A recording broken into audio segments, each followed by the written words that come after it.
Hello and welcome to the Intercontinental Group of Awesome. This is on my channel where I get the wonder of every Sunday afternoon, my time, Sunday evening for some of my friends here. We get together and we play tabletop role-playing games, usually in mini-series length. We are in the third issue or session of Project Lycra. Project Lycra is the brainchild of the wonderful Jen Kitzman.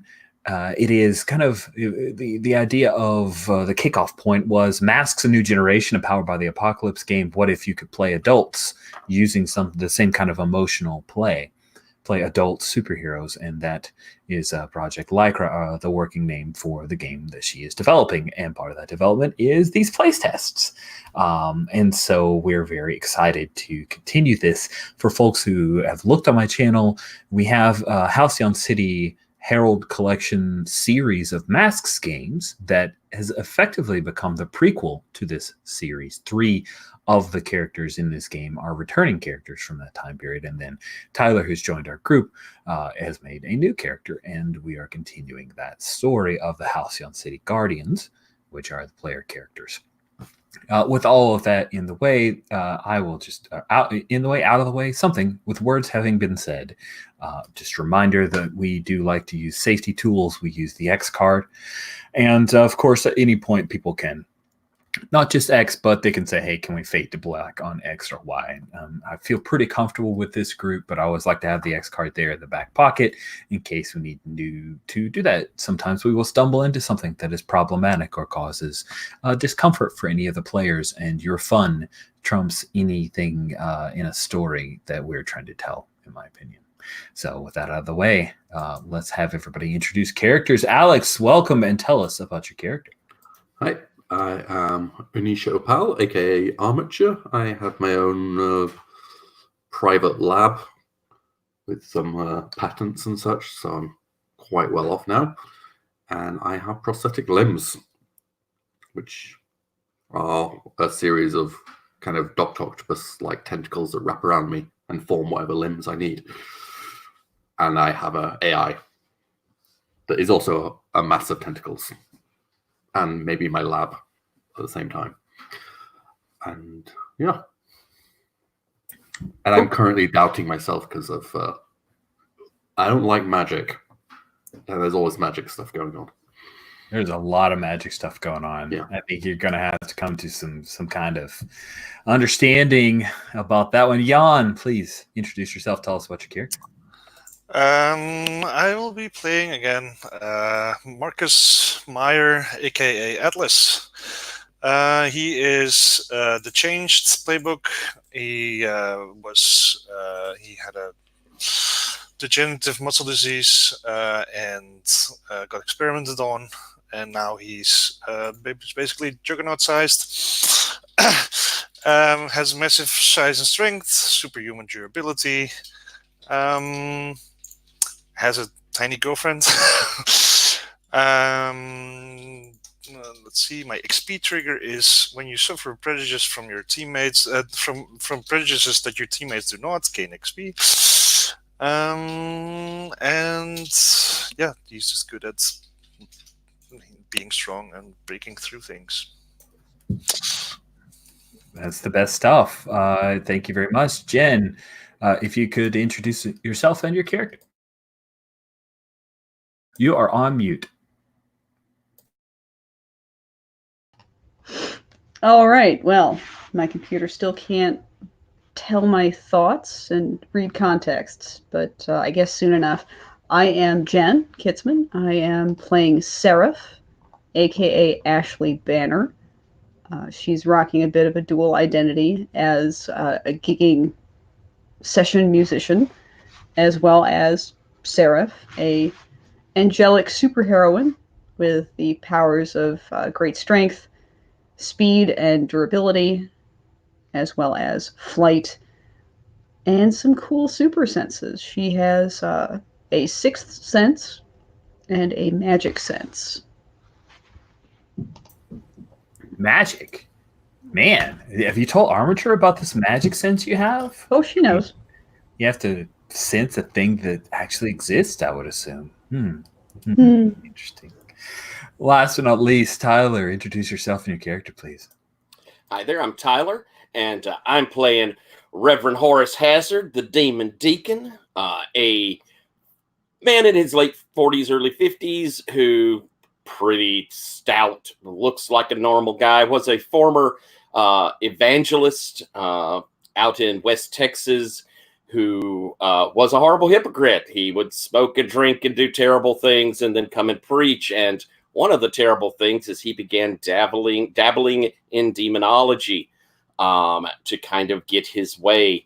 And this led to a deal where his wife, Blessed Betty Buckland, was sort of traded to the demons inadvertently. Well, at least not completely intentionally.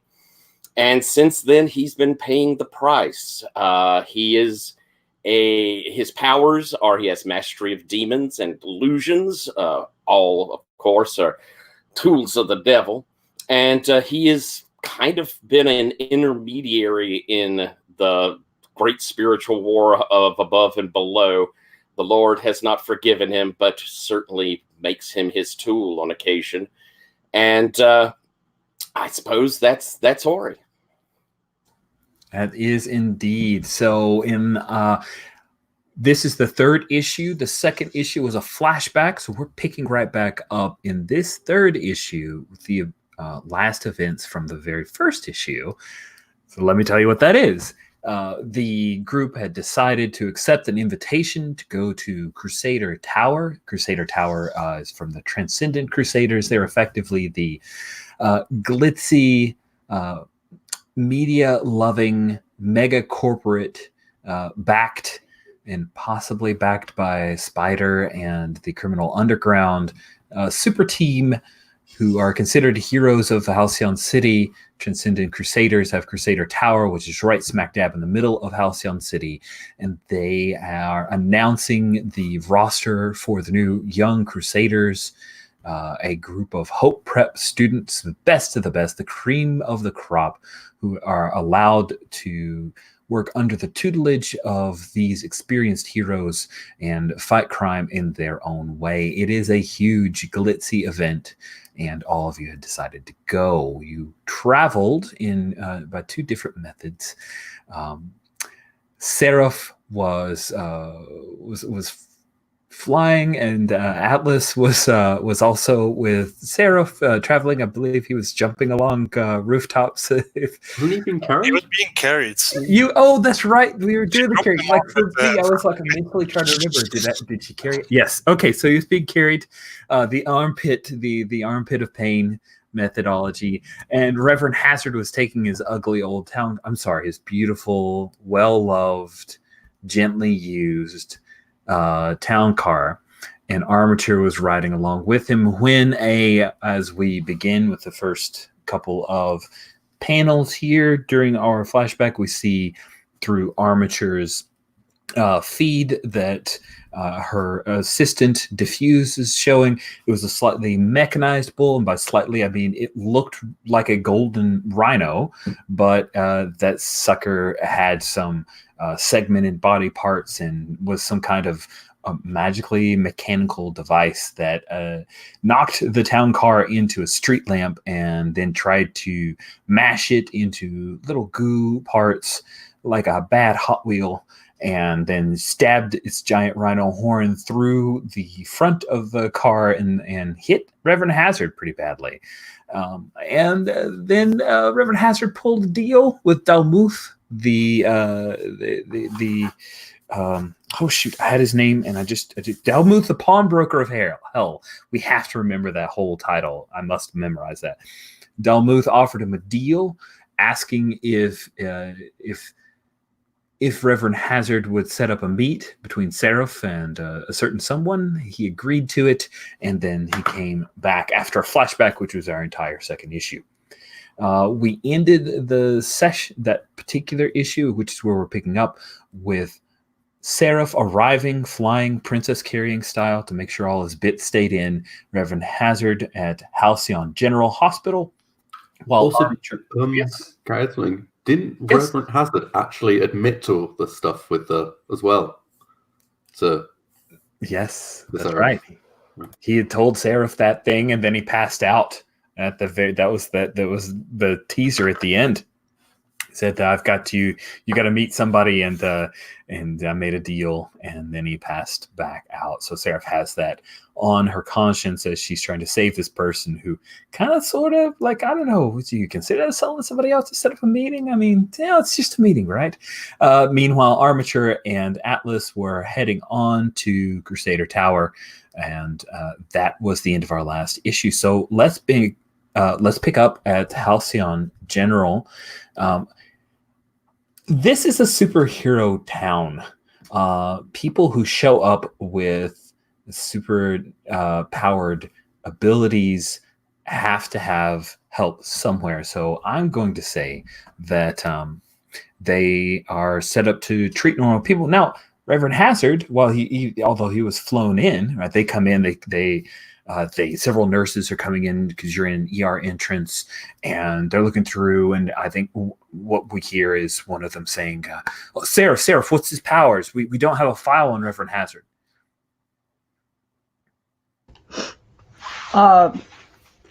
Reverend Hazard has occult powers. He's in contact with, magical forces. So you shouldn't worry about risking triggering anything. However, I would be careful with his clothes and personal effects to see if it's enchanted or what have you. Okay, and she hollers out. She says, "We've got a Constantine protocol over here," and they wheel him in and put him on a gurney and gently start removing his clothing to check out the wounds. Doctors move around, and yeah. So I'm curious: do we have any particular moves that we can tackle here, Jen, that you wanted to see in play, or is this a thing that we're just going to storytell past? Let's take a look here. Because none necessarily called out to me, but I wanted to just check. I mean, it could be because harm in this game isn't like you don't have a wound track. You have your confidence and right.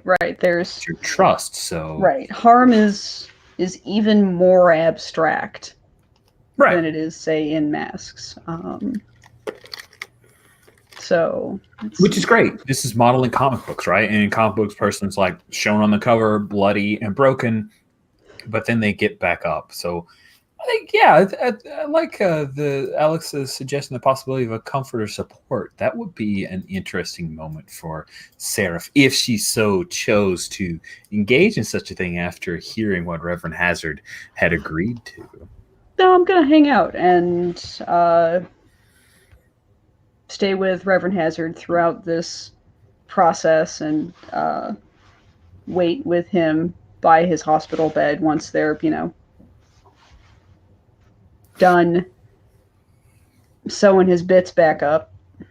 Yeah, and I think we see several, like, part of the panel, so like one of those like double-sized panels. Part of the panel is the center of where the gurney is, and we have the nurse over, and they're putting an IV in and everything. But just slightly on the side, we have one nurse that's looking over an iPad, and she's like reading out certain words that she's enchanting, because this is a mystical related thing, and this is the thing they have to deal with. And I totally now want to have like a few sessions of the ward where we have hospital members who have to deal with supernatural creatures. But Jim Crocker ran that for the Gauntlet, and it sounded amazing.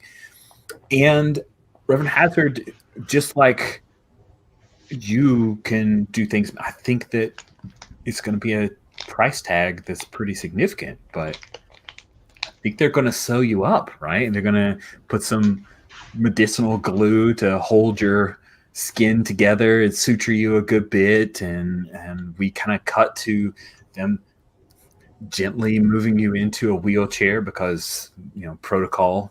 But they guys writing off a few prescriptions there and giving you the 411, which you need to take it easy. And you might want to... Wait, are they releasing him same day?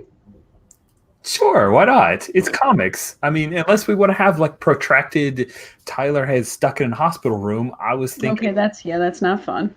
Yeah, and I imagine that Hori's there going, oh, I'm sure I'm going to need a stronger bit of pain meds than that, my friend. I'm telling you, this is awful painful. Yeah. I appreciate that. We do have some records here of what works best for you, and so that's the prescription that we're writing for you, Reverend. And we kind of look over the shoulder. We see like some red marks on the notepad of prescription use from the past. His heavy medication it's like stuff from 10 years ago, but I think that still carries. So you're basically getting, aspirin 2.1 kind of stuff. Pill-seeking behavior. Yes, that is exactly the phrase. Thank you very much. So yeah, that's what you get. It's not even codeine or codone level stuff. It's not even Percocet. It is basically headache medicine that they are prescribing to you. That's just gently over the counter, like just barely over the counter, enough for you to have to go talk to a pharmacist, and that is handed off to you, and they'll release him to Seraph to take home. We'll say that it's very quick, but it's also going to be really expensive. It'd definitely be a thing that Armature will have to deal with, I assume. Since you don't make a lot of money there, Reverend. Do you think I've given you a card, Seraph? Like you can just go. Get it taken care of. I'm sure that there will be a few minutes of downtime where I can be like, and we see a card, and it's got like the Armature Industries, and it doesn't look exactly like Avengers A, but it may be close enough, but like not, but not infringing. It's that J&D, just noticeable difference. You guys need group insurance. Yeah, we might have it. That's not the worst, and maybe Halcyon City offers some kind of, hero insurance for hero insurance. Would that is a thing. That is a thing. With a handful of different kinds of liability. Yeah. Oh man, as long as I can call it a dock wagon contract, I'll let it be. Okay, have fun. But yeah, no, and I'll help wheel Hazard out. I'll check the time. I think it's got to have been like an hour, at least an hour's worth of time has passed. Does that seem fair, right? Oh, that's perfectly reasonable. So you check the time, and that's the perfect opportunity for us to cut across, and we cut to Armature and Atlas arriving at Crusader Tower, and the outside of Crusader Tower is like we're talking velvet ropes. We're talking people with signs up for different members of the Transcendent Crusaders. They've got fans galore. People are wearing the TC kind of heraldry T-shirts and stuff like that. There are lots of signs up for Zion, and Mambo has her own like kind of goth clique of people who follow her, and they're all there kind of as people arrive. So how is it that Armature and Atlas arrive at this big gala? I mean, I think wouldn't Atlas's leaping probably be the fastest? I mean, I don't know. suppose. I mean, yours is more straightforward. You can just fly. Yeah. I mean, I don't think it's like a rocket pack speed, but I mean, I still have to sometimes go over buildings and around. Yeah, I suppose I can just get up to building height and straight line. I imagine like a shot where like you see you hovering, and then every now and then like. So I hover down onto the red carpet, and then you just slam down to something. Yes, that sounds great. Both of you guys arrive. You arrive. Atlas cracks pavement, and you guys arrive. And when you do, you can see the velvet ropes. Everything, like they've opened it up for you. No one's even checking your ID card. You are honored guests at this gathering for the Transcendent Crusaders. As the two of you start walking towards the front, Ruby Fontaine, reporter for the Halcyon City Herald, former classmate of yours from Hope Prep. She comes up and she's got a little recorder. She's not live on the mic. It looks like she still does like blogging and print, in quotes, scare quotes, print media. And she comes up and says, "Oh, Armature, Atlas, it's so great that the two of you could make it. Are you the only people coming from the Guardians team?" I haven't looked at Atlas. Normally not. Like, Yeah. there's been a thing. So Yeah. the others will be later, I think. Oh, is there some kind of problem that happened on the way? Some crime, a villain that you had to stop? Car Situation trouble. has been dealt with, yes. Car trouble. We're not backing each other up very well here. Yeah. Little glances between each other. I think Yes. Ruby smells like the dissension in the ranks there, and she's going to press a little bit more. Mhm. And she's going to say, "Come on, Armature, Atlas. Well, If this is big enough, then everyone's going to know anyway. Why don't you put forth your side of the story?" well, the car is definitely in trouble. So, what she said. Yeah.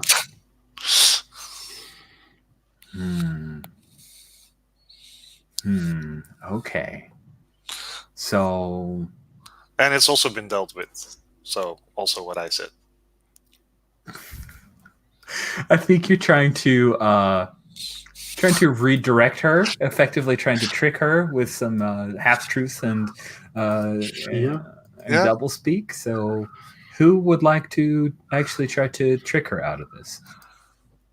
I mean, it's rolling with genius. Oh, then you do So, it. oh no, my Wait, I should do it. I'm Experience reset. points. Well, you got +2 on both. Oh, yes. So But I have a -1 on genius. okay, so actually I have a slight, but yeah. I think either way it would make sense that For anyone who's put watching and forward wondering that- like what they're talking about, this particular move is this move trick someone is a trust aligned move, and so that means that you roll with genius, which is a stat, but you also look at either your confidence or trust, and this is trust aligned.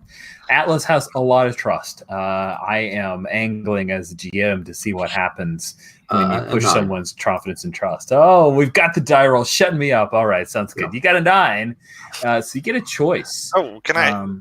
Yes, you can help. Yes. I mean, considering that we're sort of doing this together. So, what's Okay. the- When you help a teammate, describe how you're doing it and spend a team. Ties between you both now apply to their role. Oh well, that's another +2 then, I think. Mhm. Yeah, I mean, we're just sort of spinning it together, like no, yeah, well, and then what's, and then yeah, and then the Nice. car broke down. Yeah. Obviously, yes. And- All right. Well, at 10 plus, So you get to choose 2 from the list. That is on row 40 of our character keeper basic moves. Okay.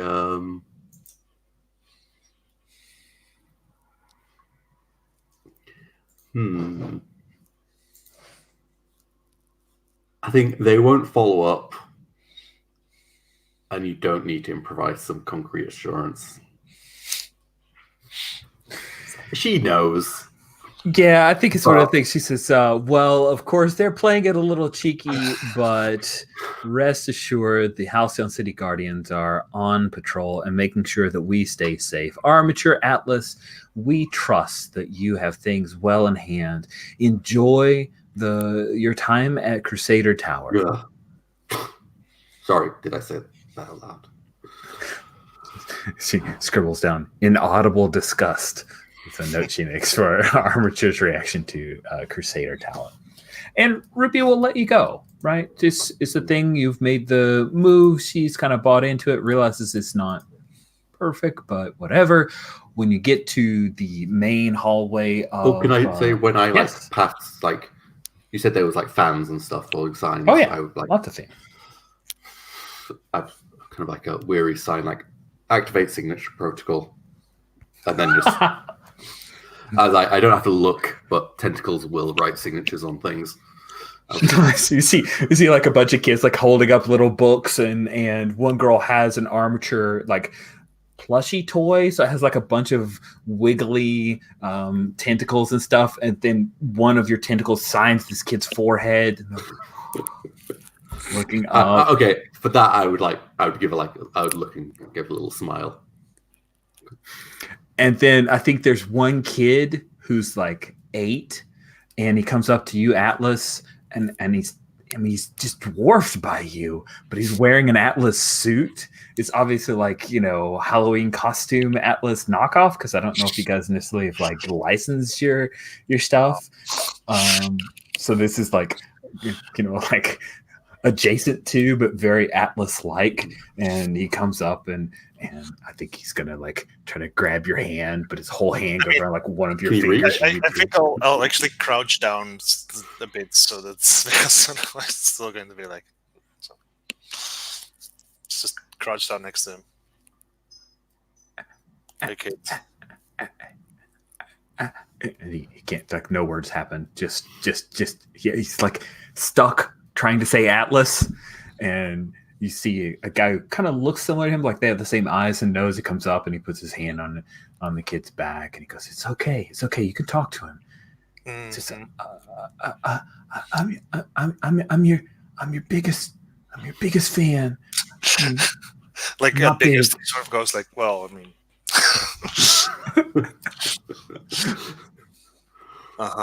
Yeah. Go on. And I want to be strong like you. Well, it's then you should probably work hard for that, and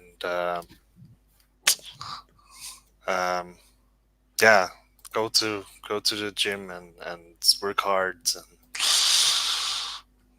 And my dad's name is Jim. And the guy kind of nods that's not what he means, though, son. This is great. They need to go. Come on, buddy. Thank you so much, Atlas. He tries to ease his son back, and it's holding on to your fingers. With my giant hand, I'll rub his hair a bit. Get back up. Oh. Nice. He goes, I'm never gonna wash it. Because you are so going to wash it, your mother will kill you. You guys head in, and the entrance is just huge, jet black marble, and then of course the very gaudy, colorful, transcendent Crusaders herald is in the middle, and it's it's 100 feet long. It just takes up the whole thing, and there's this crazy artistic hanging glass sculpture of some kind that privately Seraph Avian told you comes from his home world. It's a particular glass bending that they do there that looks really impossible, and a bunch of lights kind of stream off of it, almost like disco ball, throwing colors, all the colors of Transcendent Crusaders, because of course they're very here's all the colors of the rainbow, and you see there are a number of people who are gathered here. It looks like this is where most everything is going to happen, is down here on this main entrance area within the tower. Nobody's going to be going up into the private rooms of the members of the TC. And Atlas, you spot immediately, because you're tall and you can look down at people, but you see Dr. Solace, your brother, Manicius. Oh, he's also tall. He's easy to pick out. Yeah, he's very easy to pick out. And also in his armored suit, Farouk Fidel. So there are representatives of the Hanover Industries who are here. Armature, you pick out that the megastars are here, of course. You notice that Selena Slimeball, who when they graduated to the megastars, she didn't make the cut. She's not here. And of course, Transcendent Crusaders are out. They're kind of hobnobbing a little bit, but the Young Crusaders haven't been announced, so they must be like behind closed doors or somewhere before they are revealed. So, Curious Armature, what do you do once you arrive? I think I would like elongate to my height, so I'm up head height with Atlas. What? I'm gonna. Can you just be center of attention for a while? I just need to look. I've not been able to hack into Crusader Tower systems recently from outside line, but I thought once I'm in here, start now. Look, we've got to check if these kids are getting drawn into anything. I mean, this is Transcendent Crusaders. Yes, they are. It's sort of the whole thing. Yeah. And if we can stop these kids getting pulled into their shit now. Okay. I just want to check up on things. It'll take a second. I just need to find a computer. You do you. I give him a pat on the back. Just mingle. Stand out. I think 7.5 foot tall guy.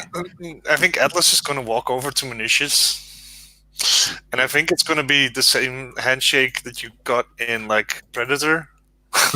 Oh yeah. Dylan, you son of a bitch! And it's going to be like big muscles, like all flexing. Is there like a mild shot? Do people like recoil from the impact?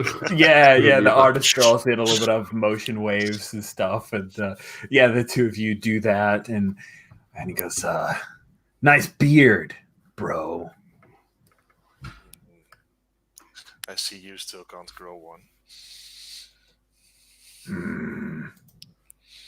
Yeah, well, I'm superior in other ways.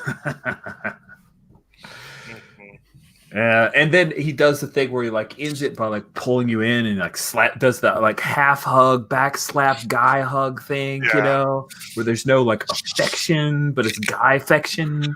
Yes. And then he'll step back and he smiles and says, "It's good to see you, though. Seriously, good to see you." Yeah, good to see you too. Hope you're doing well, and I really like give a disapproving look to Dr. Solis, who's probably standing next to him.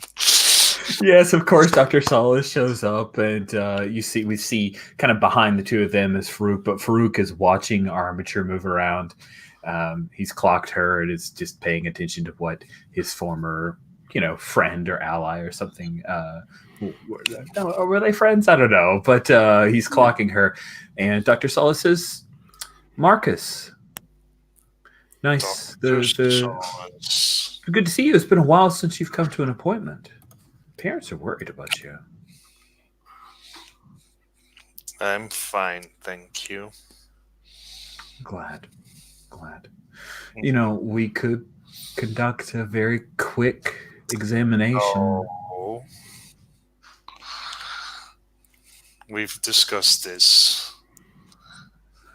Get all the way off my back. She says, "All right. I do have a matter I'd like to discuss with you privately when you have some time, Atlas, but I respect your privacy." Thank you. I disappear into the toilets. No, okay. I'm sure we'll have some time to discuss whatever it is you want to discuss once the ceremony and all that is done.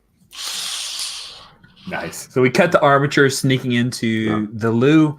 I get into one of the booths, into the cubicles. Okay. Diffuse. You getting my signal? Of course. Okay. I want to get into the files of Crusader Tower. Anything involving the kids. This is perhaps not the best time for infiltration into the Crusader Tower security. We're here. I need to know if these kids are in danger. Very well. I would like to assess the situation. Okay, let's do it. So I you did it assess really the well. situation. Roll a genius. Oh, yeah? How well did you do? I 5 did and a 6? 10 plus. Oh, nice. And that's Well, I got confidence. to be clear, that's 13. Nice. That is great. Good thing is you're not overconfident, so that doesn't make bad things happen. So yay. And for once, as Jen pointed out, I actually managed to hack something without it blowing up in my face. I know, this is weird. Why are you busting this trend? On a 10 plus, you get to ask 2 questions. Yes.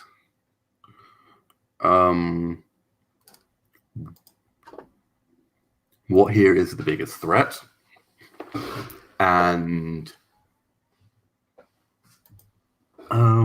what here can I use to keep these kids safe? Oh, nice. Very creative use of that question. So the first thing you notice, the biggest threat is that of the members of the new Young Crusaders is a kid by the name of Terrence Bling Brown, a.k.a. Kid Alchemy, who has the ability to transmute metal into gold. I'm looking through the files. That is not a coincidence. There's no mention in the files, at least of what the Transcendent Crusaders have, talking about his ability to control devices, but there's a lot of like coded language for potential and the realization of tangential uses of his powers, because he got the choice, go to jail or go to Hope Prep, because he was basically turning things to gold and hawking them on the streets and involved in a gang, and then he was given the opportunity to go to Hope Prep. So that's why he called himself Bling, and they suggested the name Kid Alchemy for him.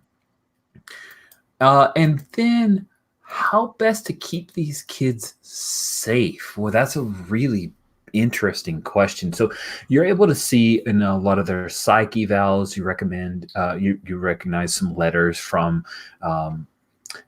Dean Maelstrom from Hope Prep, talking about the best ways to motivate and reinforce the potential good nature of each of these. But you get the idea that these kids were chosen because they are photogenic, and they are impressionable.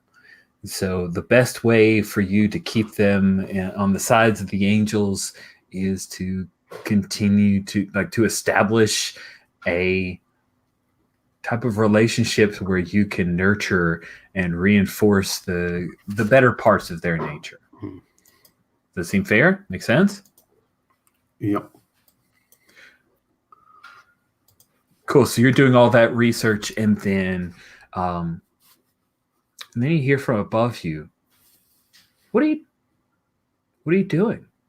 And when you look up, it's Safia, the trickster teleporter who you helped back in the day, a number of years ago, actually. Helped save the life of her boyfriend, now husband. I glance up. Hacking Crusader Tower. Privacy, Nice. please? And then she disappears, and then I momentarily come out of the cubicle and wash my... She appears at the sink and turns on the water and starts to wash her hands. Did you get anywhere? I think we've got to keep an eye on that Kid Alchemy. Oh, this is about the kids? Huh, interesting. I thought you'd be more concerned about who getting out of... I thought you'd be more concerned about who getting out of the spike. is going to happen.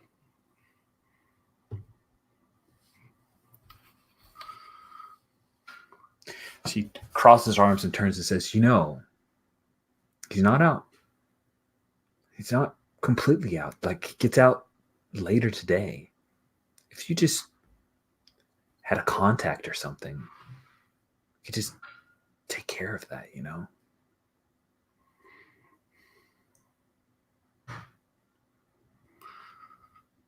I'll talk you through with the group. I say, glancing at the post-it note, talk it through with the group.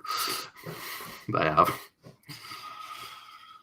Well, that's been reinforced over the 5 years. Okay. Well, I'm persona non grata, so I won't be seen here again. I just noticed you going in and thought maybe we could work together again. And what are you doing here? I'm trying to find out if they're going to let that asshole back in their group. Signs point to yes.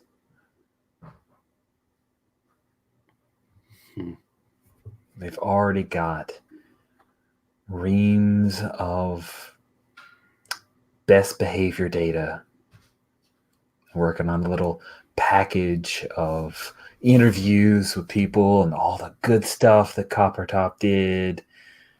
It's all going to be one big bullshit reformed approach. Hell, there's even talks that he's going to be marketable as the bad boy. After what he did to Seraph?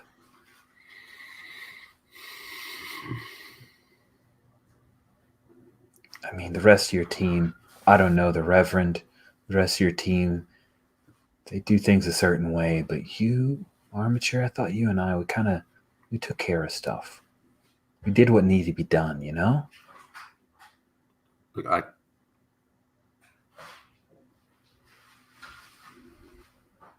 okay, just leave it with me. Cool. I'll catch you around. And I go back into the party. Does like a finger gun and disappears as you're heading out.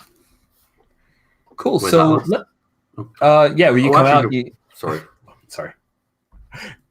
You come out and you see Atlas is there with Dr. Solace, but as soon as you come out, Farouk Fidel is there. He was waiting for you, like right outside, like a freaking creeper. Unisha. Farouk. His voice has like a slightly modulated tone. The mouth on his power suit doesn't move. It just kind of comes out like C-3PO style, except not, cowardly.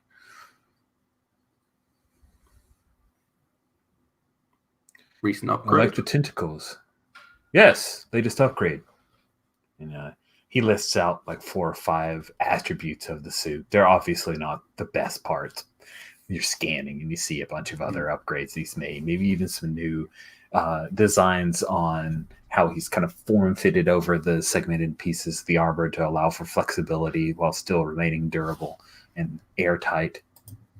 I can see like it's kind of the segmentation that I've got in my tentacles, but kind of blown up to slightly cruder.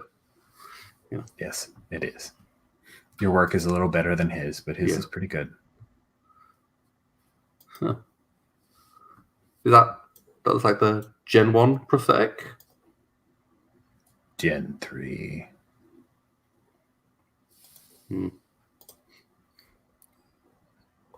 Nice. Good toolmanship. It's good to see you. We could work together again sometime. And you're still working with the Hanover Institute? Yes. The tone sounds pleased.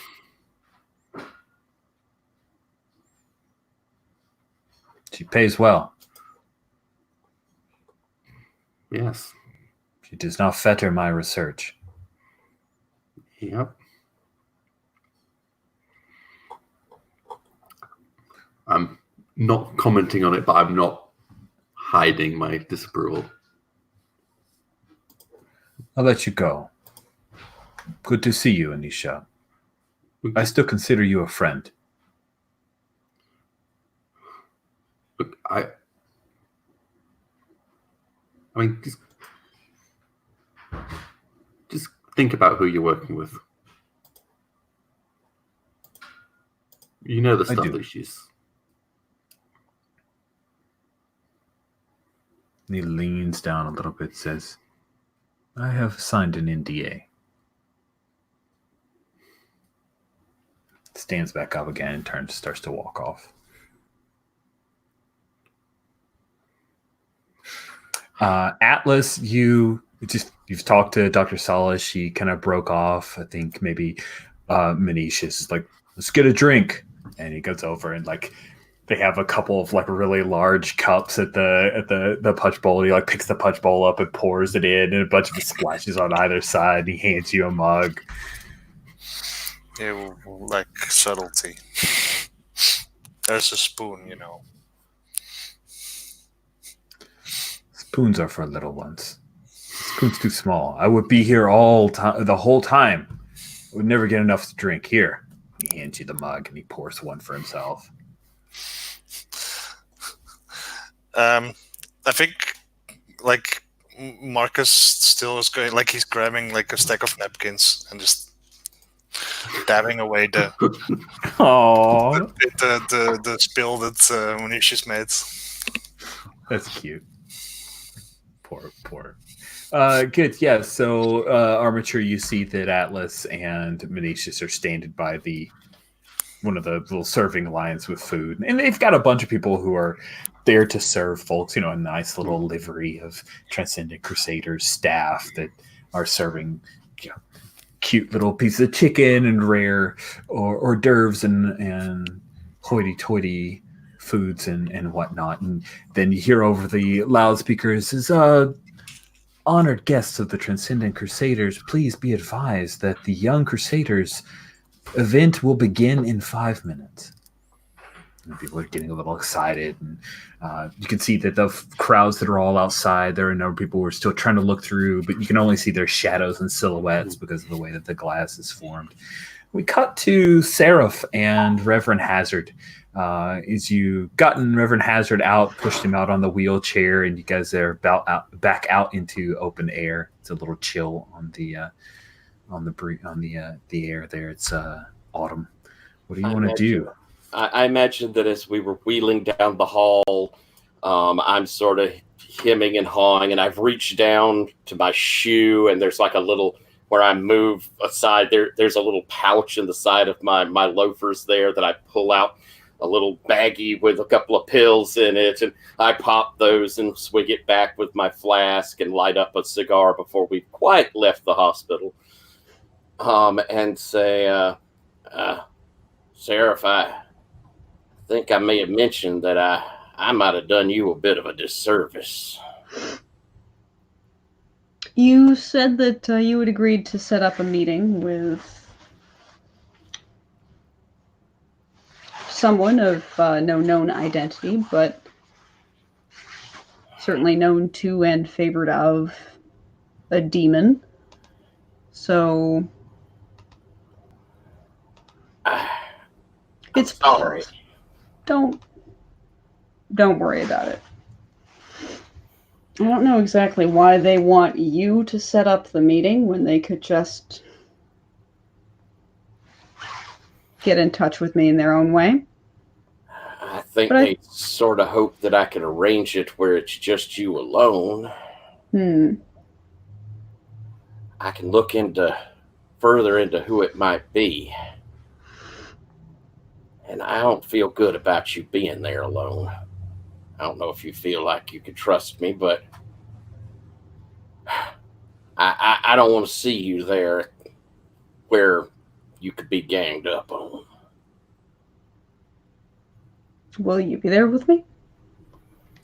They don't want me to be, but, well, I might can work around that a little bit.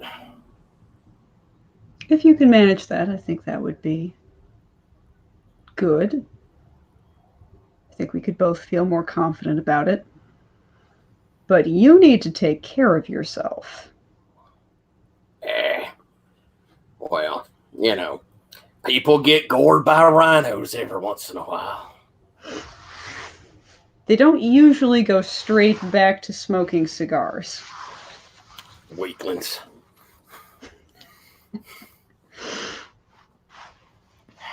I appreciate your help. Oh, of course. I'm sorry I didn't rush you out here sooner. I think that, well, I can't say for sure why that happened. I mean, that's a long way to go just to arrange for a meeting for you. Surely there was something more to it. Probably. I mean, in my experience, demons just enjoy implicating people so that they can feel trapped, but...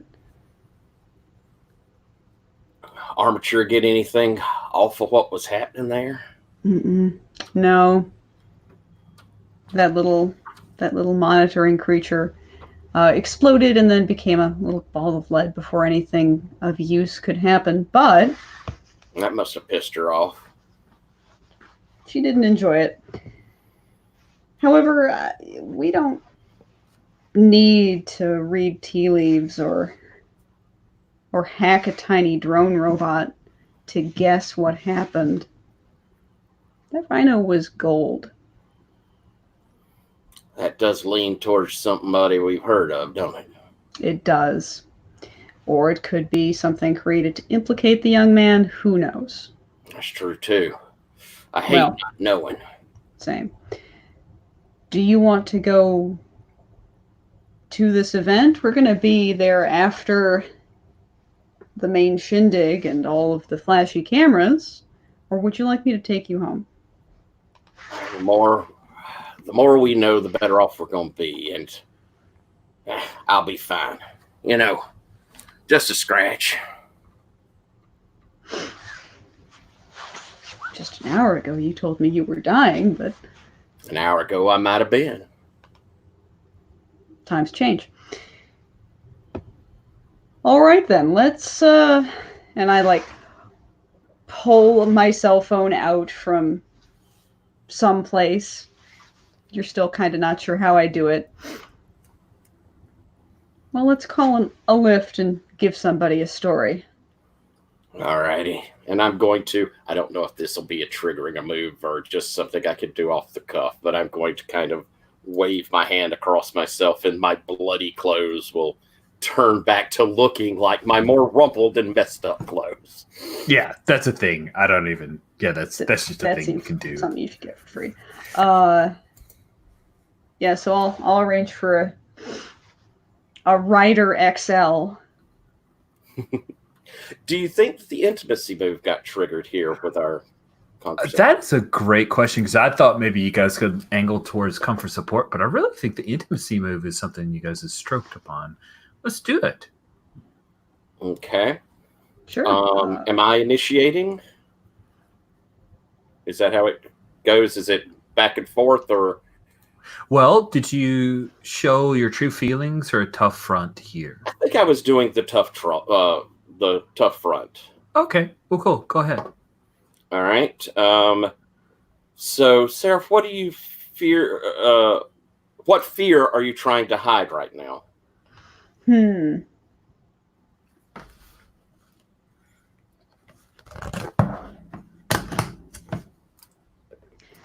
So I fear that we're about to be re-entangled with some kind of shitty conflict with the Transcendent Crusaders again. Honestly, this meet with a demon stuff doesn't seem to be freaking me out at all, but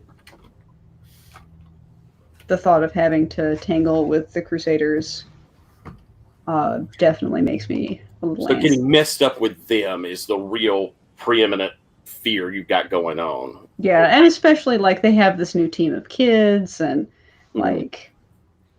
Cool. Excellent. are they going to get corrupted? Blah blah. Yeah. And then you and I can take +1 forward to our next roll. Ooh. Let's just scratch that down somewhere.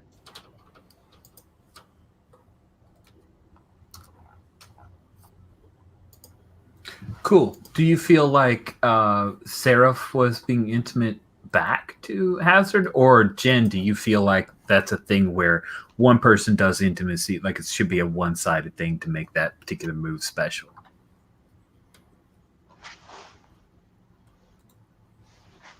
I don't know. I don't think it was one-sided. If it was one-sided, it's kind of not intimacy, right? Fair. But I do think that's an interesting question of like, if two PCs are being intimate, do you both trigger moves? I'm okay with it. I just want to make sure that was where your head was too. Yeah, no, it's not my intention for only one intimacy move to trigger. Awesome. Well, then what's yours do? The +1 forward. It's the good game. That's the thing. Sorry. Yours is just like so simple and easy. That's great. It's so simple. Yeah, like I'm not sure if I love this intimacy move for the Paragon, but it's so simple. It's so easy. It's very like we both come away feeling good, you know. Oh, just as a little aside, the intimacy move or the sex move for the Bakanoko in Monster Hearts 2 is a little similar to this. You give someone a free reroll for the session. Oh, that's cool. I think that's kind of a neat little one. It's like it's not a +1; it's a free reroll. So just that's kind of cool. Yeah, I think so too. Awesome. Good. So, where do you end up trying to go to the party? Yeah, no, we're gonna see if we can't get some kind of oversized ride. Sure, that's easy enough to do. I'm gonna at least be salty and put my foot down about, no, you're gonna be in that wheelchair for like today, sir.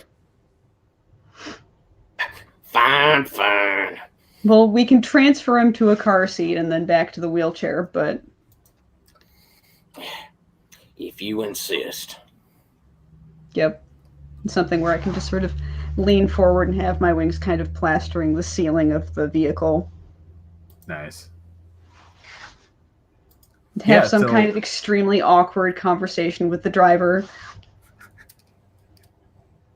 It's like, you got any exciting plans for the weekend? Oh, I was going to fly out to see my mom. That's great. Oh, Crusader Tower, you're going to that big announcement. Oh, good.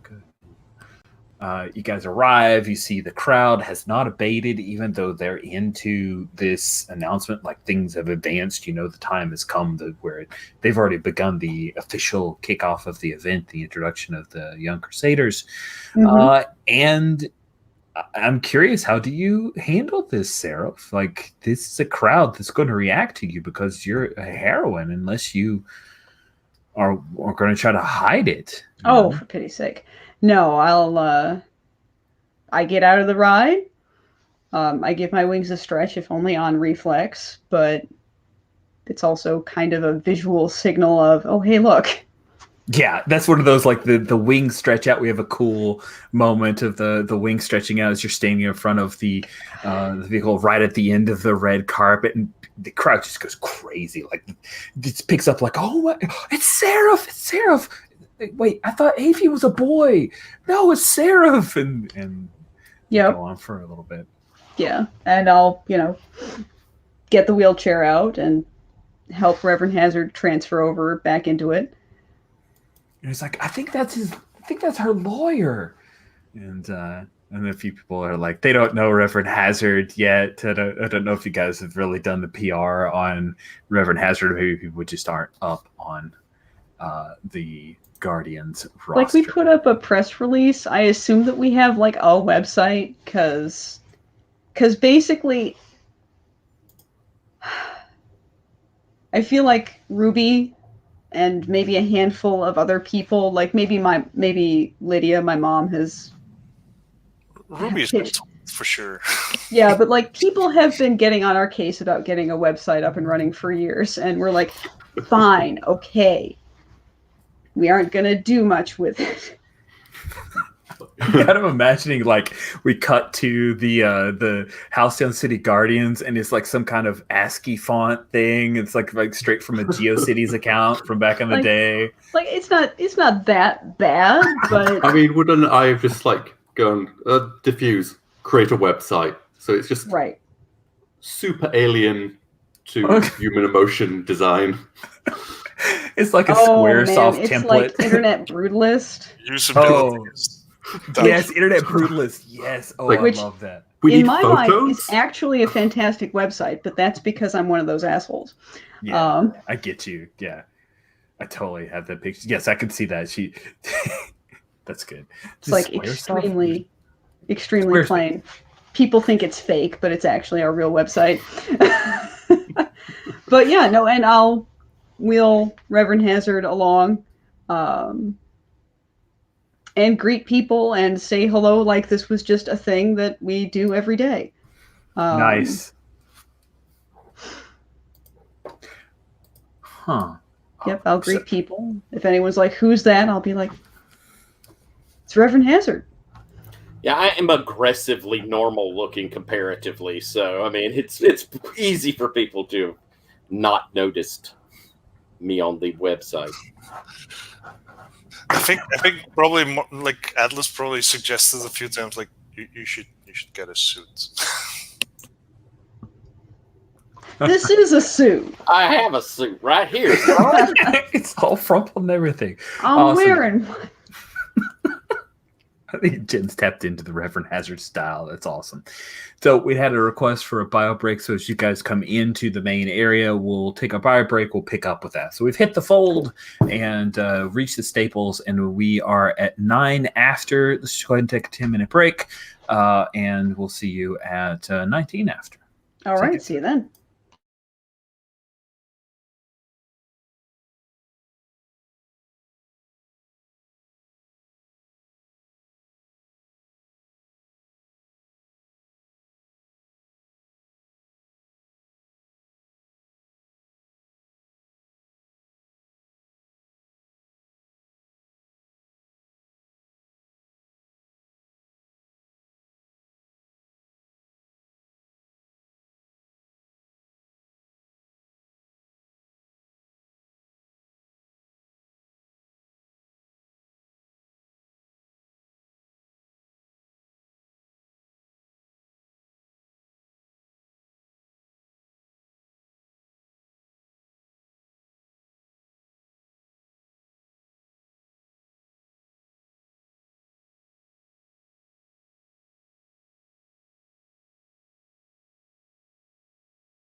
looking at winter coats now, Jen. How's that going? I mean, it's fine. You know, there's some nice ones between $150 to $250. I had a great Columbia back 15 years ago when I lived here, but I got rid of it because I lived in Florida. I would never need a winter coat again because Florida. Uh-huh. No. Carrie kept hers, and I always joke because, you know, she's a pack rat. And she's like, boy, I sure did like my Columbia coat. Mm-hmm. Yeah. I'm like, that's the one time. That's the one time it pays off, dang it. But it's enough. It's enough for her. Yep. I see here, Tyler, that Reverend Hazard got an advance. Always a clever remark from the Interloper playbook. That is appropriate for Reverend Hazard. So we come back from the fold, our break, the fold in our thing. We had there's an advertisement on the side for some new Marvel movie. Yeah. Oh, for fruit pies, and another one for X-ray specs. And there's, of course, a picture of some big muscle guy who's kicking sand in the face of, yep, totally that. All those ads are, that's it. We're going to throw back. We don't have to do a Marvel movie ad. We're just going to do the best, the classics. Flip over and we see the... Yeah. Wait, what shirt are you wearing, by the way, Darion? That's nice.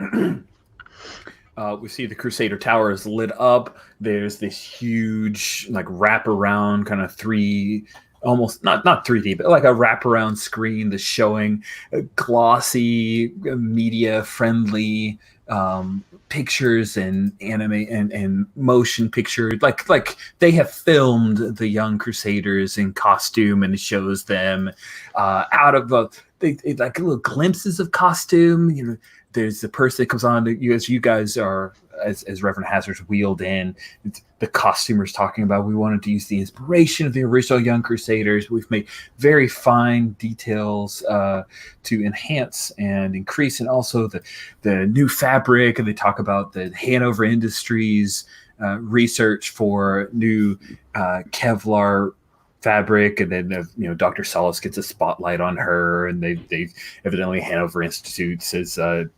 allowing the Young Crusaders to use this brand new material that they have created. And then we see the introduction. The team all comes out as one, and there's all these names that kind of flash up above each member of the team. You see the pink-haired Pusher, Naomi Vasquez, Feline, Sophia de la Cruz, Kid Alchemy, Terrence Brown, Student Body, Daisy Gibbons, and then Desert Wasp flies above them, Zayd Rahman. And we see they don't seem to get interviewed during this presser as much as they've already been interviewed, and that's being displayed on the video display above them.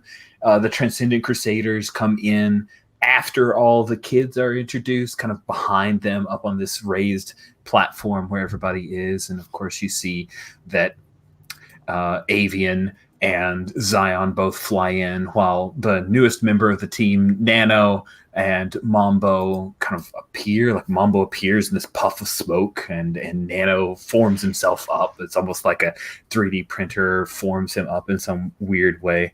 And they all stand there, and Zion is the person who addresses the crowd. And he says, "We are so excited to expand the roster of the Transcendent Crusaders with this junior team of young members of Hope Prep Academy. We have looked through a number of amazing candidates. This next generation of heroes, I think you're really going to be impressed. We are excited to introduce the Young Crusaders to you." And then he goes through the names and kind of calls them aloud, and each of them comes forward, and we see video displays of the powers. Like we show Pusher doesn't mind control anyone there, but it shows her in obviously made up to almost like a music video style as she's mind controlling a couple of guys who are trying to rob a bank. And in the same scenario, Feline does a couple of very acrobatic moves as she climbs over and saves a particular bank teller. And with her prehensile tail, because she is like a cat girl, she grabs a gun away from one of them. And Kid Alchemy turns a guy's gun into gold. But there's like a moment, like a hint where the camera captures that he's wants to do more, but is holding himself back. And then Student Body, she appears and she seems athletic, but like poses just maybe one or two more times than is exactly appropriate for the vibe of the rest of this.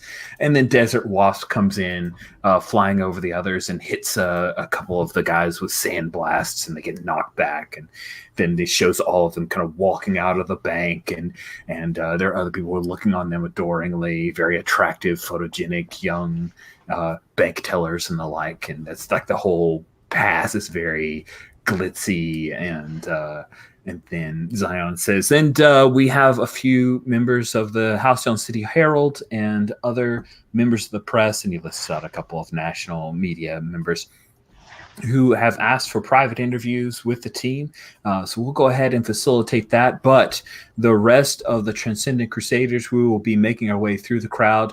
If any of you have questions or photo requests, we are available for that. And with that, the lights come on, and Armature and Atlas, you guys see that Seraph is here with the wheelchair-ridden Reverend Hazard, but he looks a little pinker, a little less pale. And so we'll just kind of maybe form you guys together, if that's all right. They put some of the blood back in. They did. They put new blood in because you guys didn't sweep all the old blood up. So That'd probably be gross. You don't want that back. Consider it a donation. Yeah, that blood's No gritty. There's no 5-second rule for blood.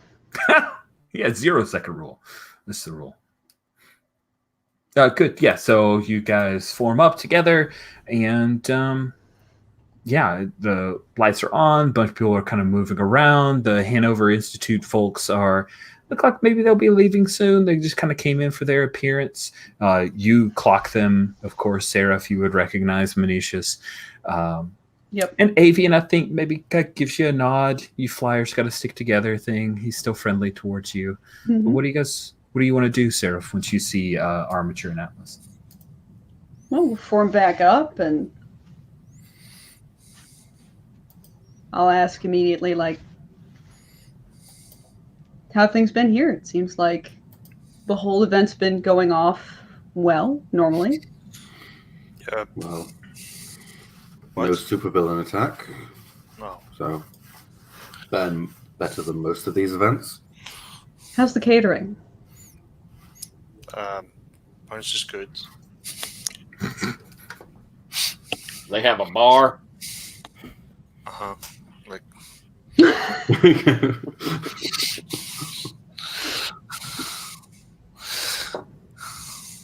Surreptitiously, I throw the brake on to your wheelchair. nice. How are you feeling, Rev? Much better. It was just a scratch. I'm gonna be fine. Honestly, I could be up out of this wheelchair. I kind of look up towards Seraph, but somebody's a little worried. Show me the scar.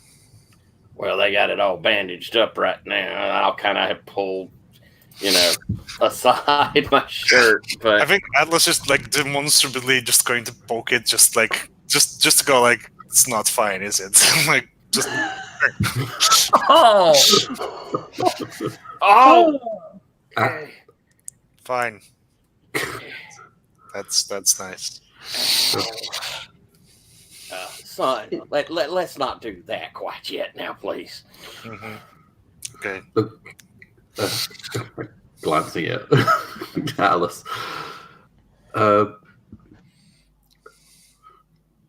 You probably should, guys. You probably see this. I share with all the information I got. Interesting. I mean, okay, the Golden Rhino thing was probably a given. No, I had my suspicions for a while, but I mean, there's the gold thing, guys. Yeah. But what about, like, it seems more like a machine, I guess? Yeah, there's definitely. let's discuss this further back in private. Uh-huh. Yeah. I wouldn't But- mind having a quick word with that bling gentleman. Oh, he's Kid Alchemy now. Kid Alchemy, yeah. Yeah. I definitely think that we do need a chance to meet and shake hands. After all, we may have to team up with these young people in the field. We should make ourselves known faces, introduce ourselves, be pleasant. Right. I'm going to have a chat with Battlecry and Sloth. All right. You know, Tell him I say hello. they were the previous young crusaders, after all. Nice. Good thinking. Very cool. Okay, so Atlas, you're heading over to talk to Battlecry and Sloth. Seraph and Reverend Hazard, you're going to see if you can introduce yourself to the young crusaders. Armature, what are you doing? She really wants to walk past Dr. Solace and Blanca. I mean, that's not really a big plan, but it's part of a plan.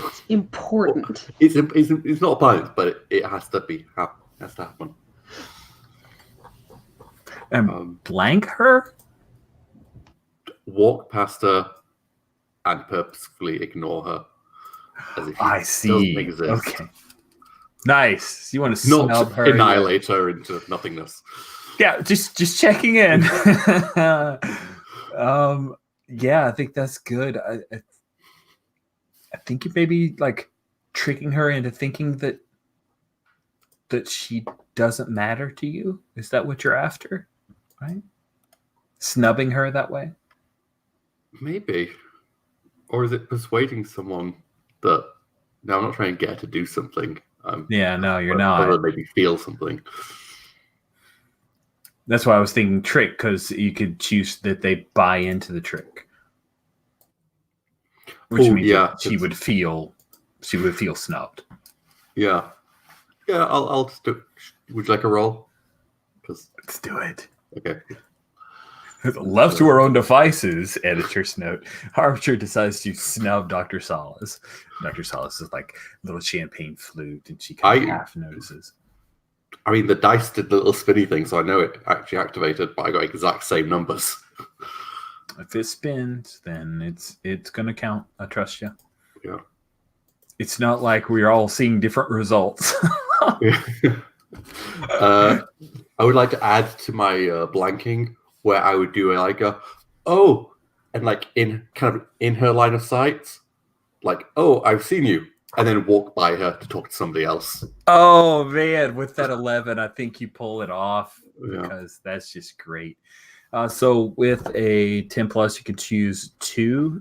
Buying into the trick is definitely a thing you want. Yes. Do you want to trick an additional target? Oh no, isn't that when overburdened? Oh, you're right. Sorry. Yeah.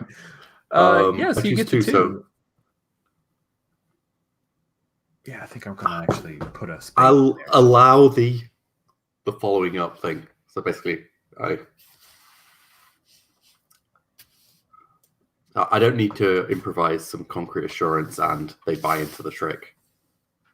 I dig it.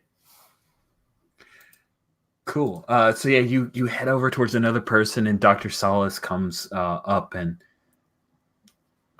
Unisha. Oh, I didn't realize you. I guess Hanover has their fingertips all over this. You would be here, of course. Well, we are happy to make sure that these children are as safe as possible in the line of work that they are going into, which you know of course a lot about. Yeah. How are you doing, Anisha? I haven't seen any of your new work. Keeping things secret, or have you been struggling with anything? No, I haven't. Oh, good. I have to tell you that Farouk he's brilliant.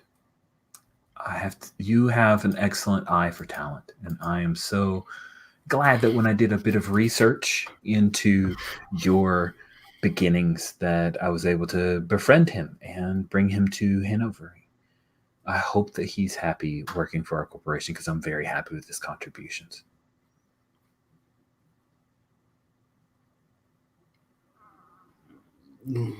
I'm kind of like she's trying to hold in kind of, a if you hurt him or lead him astray type thing. Oh, but she's not? She's trying to hold it in, or she is? I'm trying to hold. If she was going to do that, what would that be? Would that be is that? I think she's just like, I guess, smile, and then it's like, like nodding to somebody as they pass by, and it's like, if you do any shit that leads him to get hurt or down a dark path to become someone like you will be hearing from me.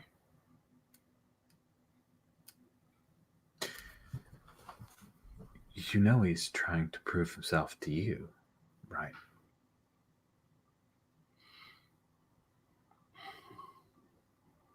I'm giving him the means to do so because I see potential in him.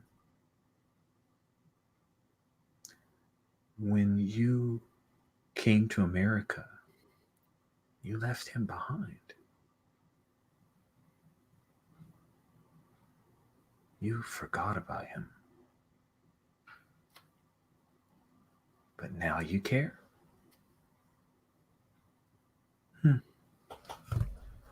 I'll take it under advisement, Anisha. Enjoy the party. You too. And she turns and nods at Manisha. Manisha walks ahead of her, and Farouk kind of falls in behind after he gives you a nod. I kind of struggle slightly to shift gears, but I try and give him like an actual warm smile. Cool. And I think like his like mouth hole that like lights up when he talks, it like does this weird smile light thing. Is it like the disturbing Optimus Prime mouth from the? I was kind of imagining like he's got a light display in there, and he can like make it. Saying.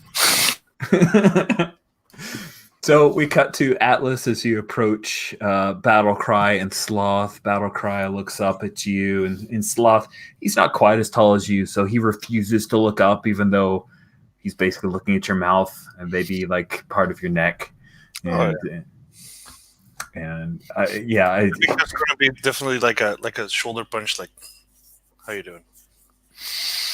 And William Polziski says, "Yeah, the beard looks terrible on you. It's like peach fuzz. It's like a girl's beard." Like a bearded lady? I don't. No, it's like a beard that help me out here, Clarence. And Battlecry's like, let's just let it go. It's good to see Atlas. How are things? Have you checked our Q rating? Man, you guys. Oh, Q rating. It's like a media thing. It's a measurement of how many people have a positive like impression of you versus those who have a negative.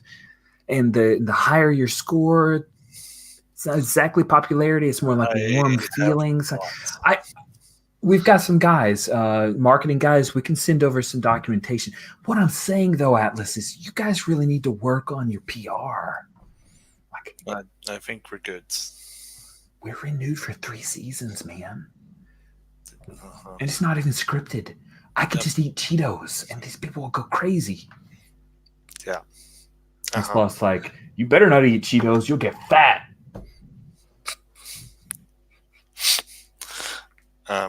So yeah, not what I came here to talk about. But Cool. I'll take it into consideration. So hey, you guys used to be, young crusaders. Sloth says, "Yeah, but that was boring. Now we get to do real work. Yeah. Beating up bad guys a lot." Mm-hmm. Yeah. Don't care about the real work. Care about the young crusader stuff. Tell me what that was like. It was fine. We're just there. And Battlecry immediately tries to smooth it over for Sloth. They taught us so much. Really, we learned so much about not just working as a team, but how to become a profitable team to make sure that we're sustainable, but the long view. You not believe the benefits that we have. And also not just like fighting bad guys, but fighting evil with, positive affirmations and stuff. It's good. It's all good. If you're worried about these kids, don't worry, man. I mean, we got a primo deal out of it. I'm sure they'll be fine once they graduate Hope Prep too. Yeah, I mean, considering that you still have got Zion and Mambo on the Transcendent Crusaders, I'm not sure if they've got good role models. Battlecry's like, whoa, man, Zion? He is the Ubermensch, man. He is the ultimate. Have you seen his boots? I kill to have legs to wear boots like that. And Sloth's like, Mambo's not evil. She's just misunderstood. It's like she uses dark powers for good, man.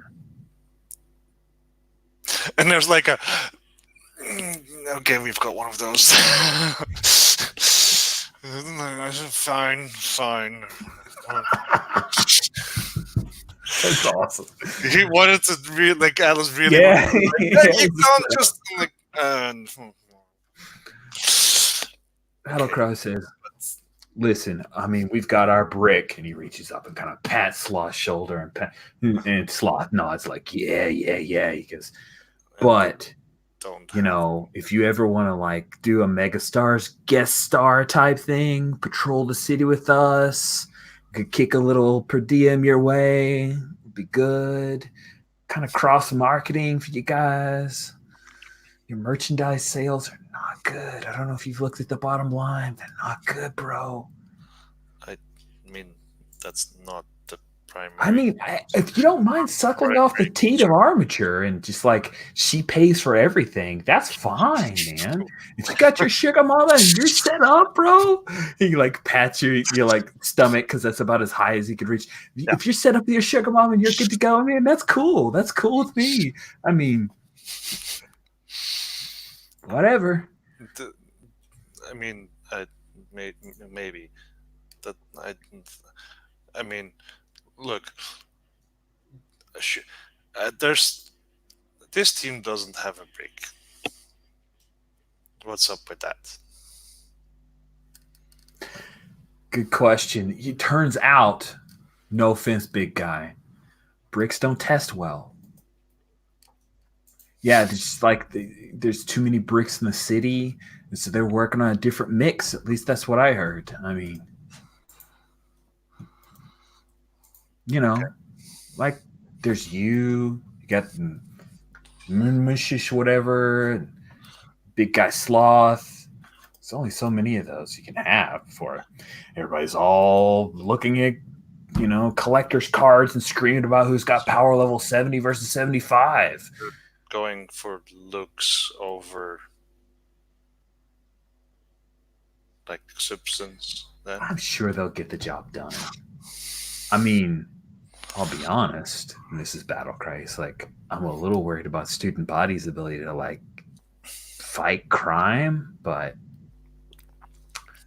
she's nice to look at, I guess.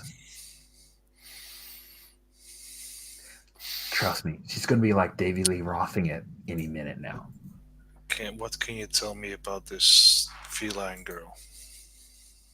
Sloth's like, she's She's pretty good. Mean. Cat girl, cat girls are, Born that way or made that way. And Battlecry will say, I'm not really sure. I don't know if she's a mutant and it just kind of came up, or if it was an experiment thing. That's interesting. Yeah, it is. Not really my thing, cat girls. Didn't really ask. I guess I'll have to do that then. Sloth said, she's too tall for him. You like him shorter.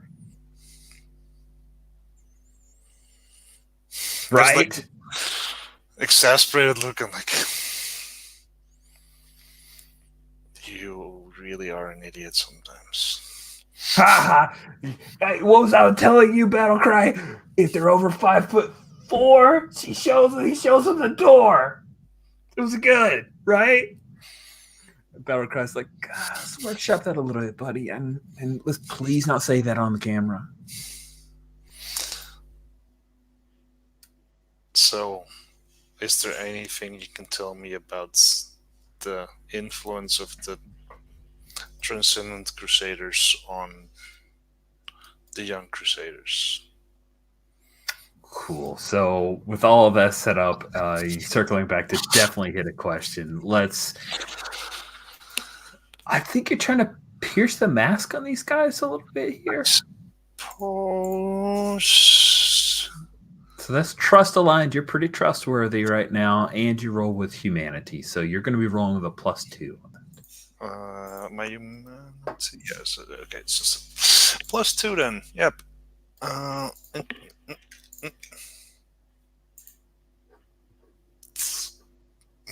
That will be a 10.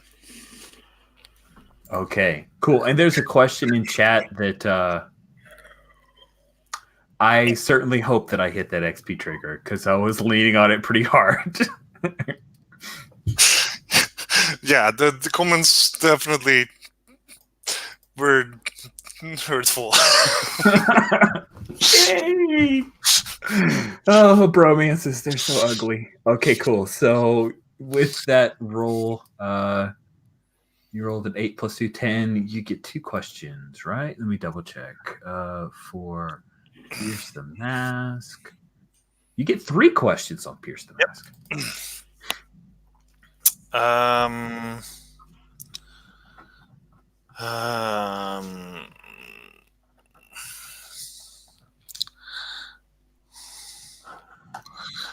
mean, I guess I should start with how could I get your character to tell me more about what happened during your time at the Awesome. Young Crusaders. You can tell that they are aware that they are being watched. And while Sloth may let something slip, it's not going to be much. And Battlecry is going to cover it up as fast as he can because he considers himself the brains. Yes, of the two of them, he is.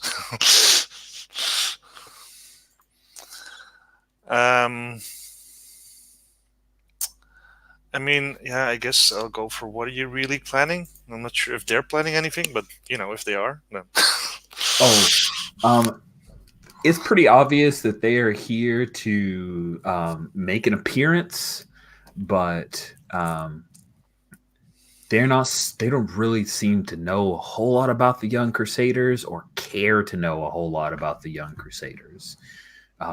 Maybe this is a thing that's contractual where they needed to be here to show support for the big Transcendent Crusaders organization, but this is not a big deal for them. Like they're already, you can see Battlecry's kind of looking at his phone. He's glanced at his calendar, trying to figure out what's next, what's on the agenda.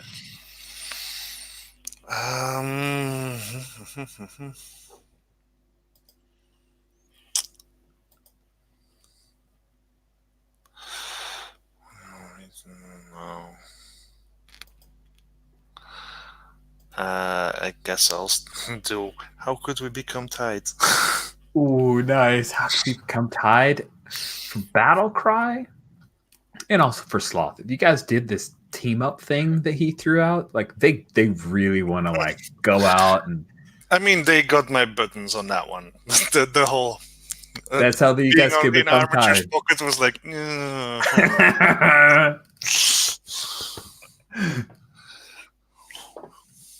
Right.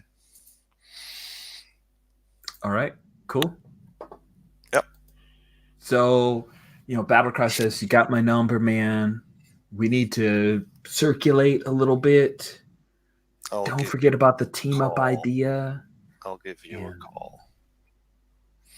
Reaches up and kind of pats your chest. You do that, bro. Come on, Sloth. And Sloth's like, I can still take you.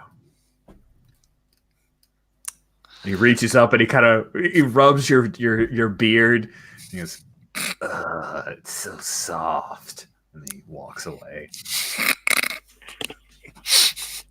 I think I give him a smack on the back of the head, like.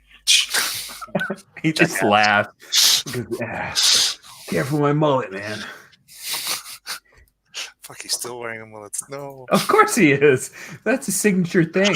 No matter how many times they've told him, like, the mullet, like, needs to go. He's like, no, it's part of my identity. I'm like Samson over here.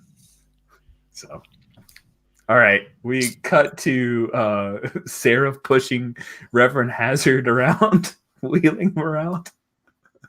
Where do you want to go? What's the plan here?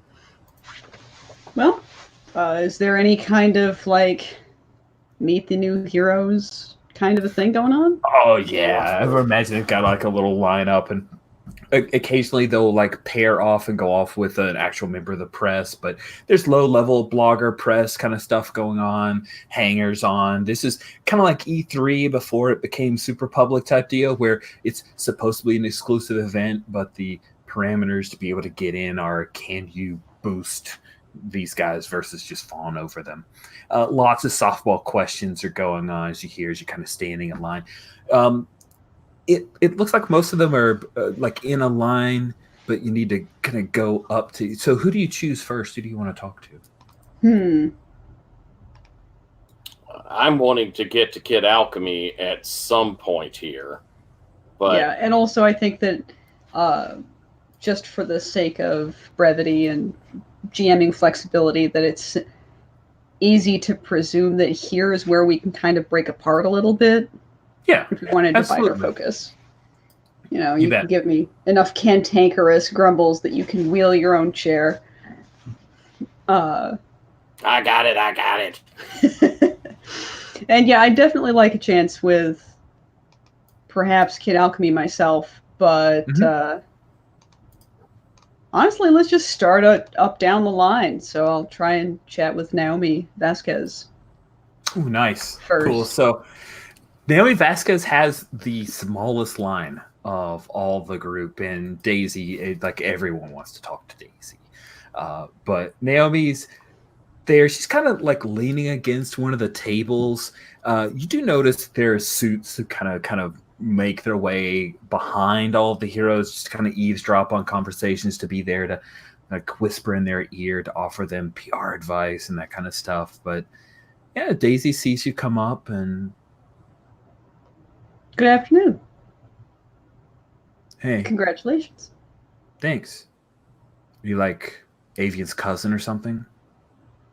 No, I don't think we're related. Cool. It's really great to be part of the Young Crusaders. I really enjoy the opportunity to get out there and inspire people.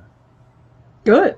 It can feel really good to have the support of a solid team behind you, too. So, like, you on a team or something? Yeah. I'm with the Halcyon City Guardians and have been since I was your age, really. Huh. Do you look old? All right. You've been doing this for like 20 years? No, only about 6, maybe 7. Wow. This shit ages you, huh? It's a bit taxing, but I think it's worthwhile. I have a lot of memories that I can look back on. You're really good at this. What's your name? Seraph. Seraph. You can call me Pusher. It's cool. I like All my right. name. Pusher. You hold up under pressure pretty good, Seraph. I was just messing with you. Oh, I understand. This is boring. I gotta be here for like 2 hours. I'm just like thinking, man, I would definitely be extremely ready to go after 2 hours. Yeah, so the Guardians, you guys done some good stuff or something? Or something. Cool. I don't really like summarizing it. It just feels trite. Ooh, modesty. We do what we can. Sexy. It's kind of a waste, though. Why do all that if you can't talk about it? You know, I almost worked for Aegis, but man, everything had to be classified. So you're interested in the attention. Doesn't hurt. I mean, I don't dye my hair pink because I want to fade into the background, you know? I suppose. And there's nothing wrong with liking attention. Oh, I'm not like some people. And she glances over at student body but doesn't name her. And says, I'm not like some people. I'm not that bad. But just saying, you know, if I pull something off, I want credit. That's all. Of course. What are you into it for? Hmm. You give me like some kind of baseball apple pie American way bullshit? No, honestly, that seems another trite thing to say.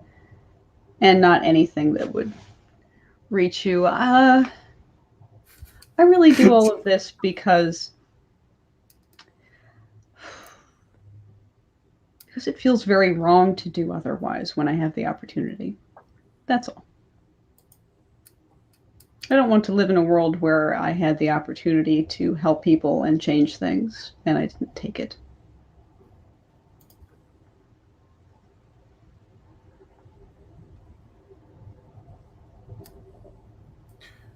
I don't really have a comeback for that. You're young, you'll find out. Usually it's something along the lines of, well, it doesn't really matter anyways. We all die and turn to dust.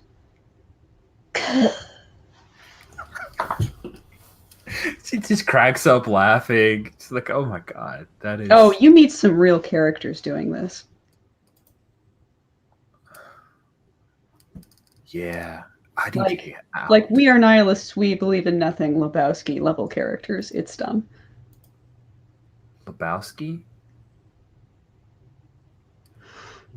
Is that some other member of your team? No. Don't worry, in another 2 years, teenagers will discover that movie again and you'll know. Cool. Well, thanks for the welcoming party or whatever. Of course. Are you enjoying Hope High? Meh. I mean, our martial arts instructor is pretty great. Who is it? She goes by Katana. Oh, She's yeah. kind of badass. Oh, yeah, she's quite good. Nice. Yeah. Well, she trained her some guy named Dave? Like, Dave? The fuck? But, like, okay, whatever. he's got to be named something. Yeah. I mean, it wasn't even like an acronym. It's like, you know, where letters stand for words and shit. I, too, have graduated high school. Oh, yeah. 6 years ago? Well, I look forward to working with you. Have fun, Naomi. Cool. So let's cut to Reverend Hazard. You've waited a little bit of line, and then you reach Kid Alchemy, and he's like He's just finished shaking a guy's hand and had a brief conversation. And then he looks down. Hey. Hi there, son. Reverend Hazard, though I suppose in these sort of environs you'd call me the Demon Deacon. Demon Deacon? Like you preach to demons or something? When they'll listen. Wow. It's way more exciting than that guy from CNN. No, they just preach to the choir. Yeah. So, Demon Deacon, are you a cape or something? I find myself in trouble every once in a while. Just had a little problem here today. Really? Yeah, what kind of trouble, man? I mean, is that why you're in the wheelchair, or is that like a regular thing? Do you have a colostomy bag? I've never seen one of those. I don't. That's where you shit in a bag. It is. Normally, I'm not in the wheelchair. Probably could hop on up and dance a jig if I needed to, but it's, just a bit of a precaution. I was gored by a rhinoceros. Really? And I'm trying to give him I'm trying to give a little look to see how he reacts to. Awesome. I think you're trying to trick him into revealing something, right? Is it? It would be that or pierce the mask. Which you think? That's true. You know what? I think you're trying to see the person beneath. So let's have you pierce the mask. That is a very fair interpretation there. I have 0 humanity, but I get to use my -1 as a +1. Yeah, you flip that trust. And that's a 9. Nice. Okay, so on a 7 to 9 with pierce the mask, you get a question. I do. And so I think what I'm trying to do basically is, let's see what the best question is off this. You want me to drop them into chat? I can look on basic moves. I'm good. Okay, cool. It's the one sheet I didn't print off that has that set. All right. I'm wanting to find out if he knows if he did that or if he knows anything about it. So I suppose, what are you really planning? Oh, neat. So his like laughter about this is more along the lines of, is this some kind of joke? And you don't get the impression that like there's anything he's hiding, that it's a surprise to him. It's like he thinks of rhinos as being out in Africa or at a zoo. The idea of guy rolling up in a wheelchair saying I just got gored by a rhino means either he's a crazy person who climbed into the zoo or just came from a safari. And both of those are very funny to him. Gotcha.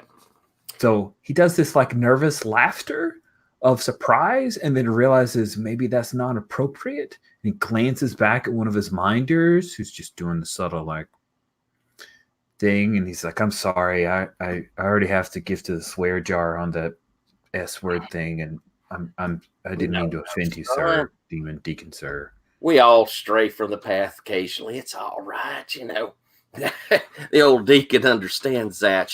What was strange about this rhino was it was solid gold. Oh. Really? Yeah. Seemed to be. I've been here. Son, no one's making an accusation. Just a bit of information. I don't know how to help you, sir. Listen, I mean, I had the pre-show presser thing, and I've been on in a green room for like 2.5 hours, eating finger foods and Perrier, which is like way worse than you'd imagine for as expensive as it is. Again, son, I'm not accusing you of anything. I was just letting you know. You'd think I was crazy saying I got run into by. Do you think somebody's trying to set me up or? Well, I will say it is an odd coincidence now, isn't it?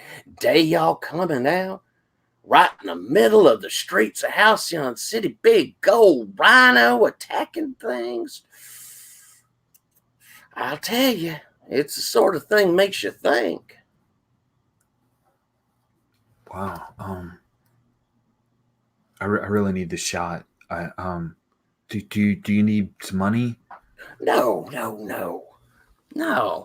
And I'm guessing from the way you're reacting, son, that you don't know somebody else that would do that sort of thing.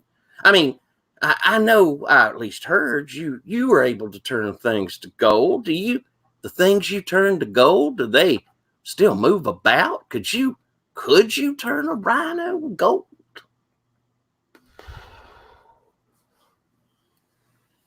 I mean, I've never actually like tried to turn a whole rhino into gold because it like kill them. That's the question now. This one sure weren't killed. Gored me right there in the street. Wow. Hey man, I don't know. Like, I'll tell Zion, okay?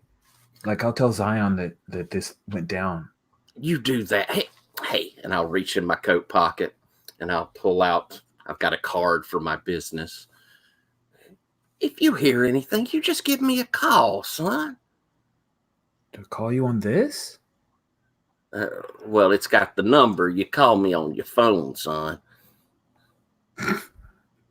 Shit, I haven't called any. Okay.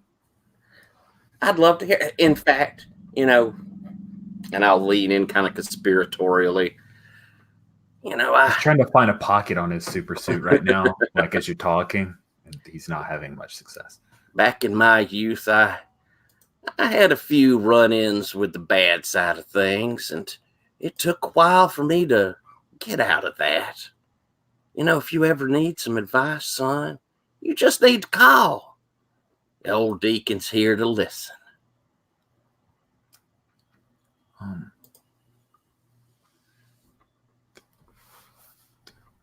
Thanks, Mr. Demon Deacon. Just call me Deacon. Okay, Deacon. Pleasure to meet you, son. And right here now, if you would like to develop a tie with Kid Alchemy, I am opening that up. I think I will then. All right, rock on. And I'll wheel off towards the bar. Sarah, was there anybody else you wanted to talk to? Goodness. I'm torn. Peanut Gallery, help me out. Who should I talk to? Should it be feline or student body or desert wasp? I feel like it's kind of between feline and student body. Yeah, I'm saying student body, but yeah, that's what I was thinking as well. Yeah. So I'll go say hello to student body. You stand in a line for a little while. You get to see Reverend Hazard over at the bar. Fully stocked bar, by the way. And what about Armature? What do we see as Sarah still standing in line? What's like the behind the panel, or the back part of the panel things we see Armature doing? I've kind of sidled over to Atlas, kind of looking a bit pensive and glancing into the crowd. I'm like, can I ask you something? Like when I came to America, I mean, I was like how old would you have been? 13? 14? Oh, okay. When I came to America, I was like 13. I left Farouk back there. I mean, I was like 13. That was. How many times are you going to tell me how old you were? I don't know. But should I have got him, like, brought him to America with me? I Like, mean, meaning help. did you come here by yourself? You came here with your parents, right? Well, aunt and uncle, but Oh, they were here, but you know, I came on my own.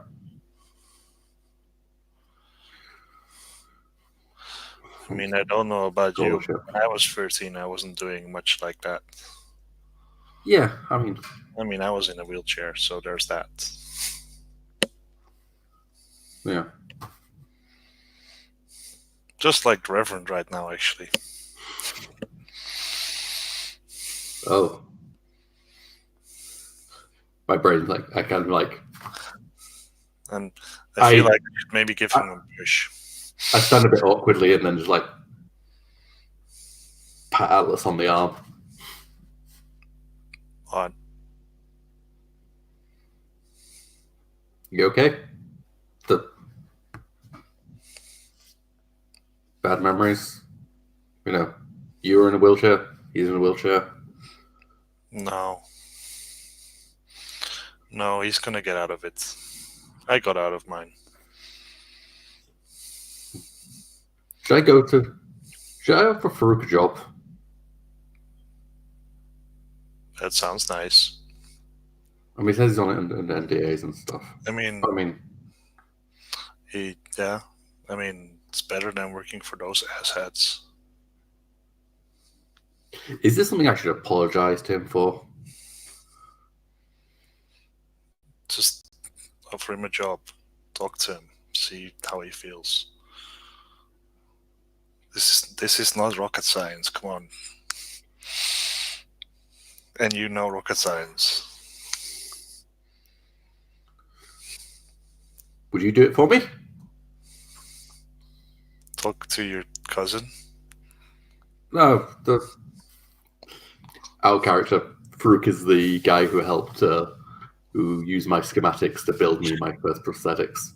Like my designs, but he built it for me because I had no hands. Not my cousin. Right. Yeah. I mean, Wait. you're a bit slow, but you're good at I should offer him a job people. at your place. Like I don't work for you, you know. Fine, I'll do it. I'm just. I could see what you're doing. You trying to trick me. I'm onto you. You're too smart to be tricked. So I walk off. Successfully tricked. Oh, that's great. You definitely hit a key of some kind. For a moment there, I thought we were dancing towards the intimacy moves, but then I was like, no, actually, Atlas needs to ask Arbiter for advice. Oh, that was good. That was really good. So yeah, I head up trying to get Farouk to talk to him alone. But oh, cool. Well, since we've got a little bit more time sensitivity on you, if you're okay, Jen, we'll just have Arbiter catch up with you. See, Jen's still, Sarah's still in line, and Arbiter, you head outside as they're bringing around the Hanover Institute's SUV, and you can catch up to Farouk, who's not going to ride in the SUV. He's going to fly in his powered suit, but he stops and turns when you come out. I kind of like stand there a bit awkwardly for a second. Like I'm kind of hoping the SUV drives away, but I won't wait forever if it's just. No, you wait a few seconds. There's still a crowd around. It's like Hanover Institute didn't go out a secret way. They went through the crowd again, but they take off and he waves, and he's probably communicating with his boss saying, "Yes, I'm fine. He doesn't communicate out loud. Like he can talk in his suit on the radio and not say it out loud. But then he turns and says, Anisha.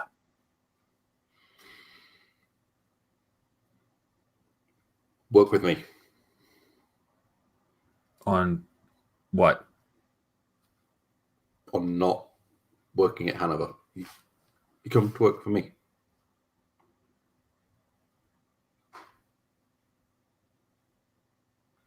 Please. And Hanover takes a great deal of my time. So you don't work for them. You work for me. Together. We work together. I think you're trying to persuade someone. Lay out what you'd like them to do, why they should do it, and roll with humanity. Okay. I actually got a 1 in humanity. Let's see. Well, the 5 and 6 have changed. Into a 3 and a 1, I see. Yes. +1 for my humanity, which... That's true, yeah. 5.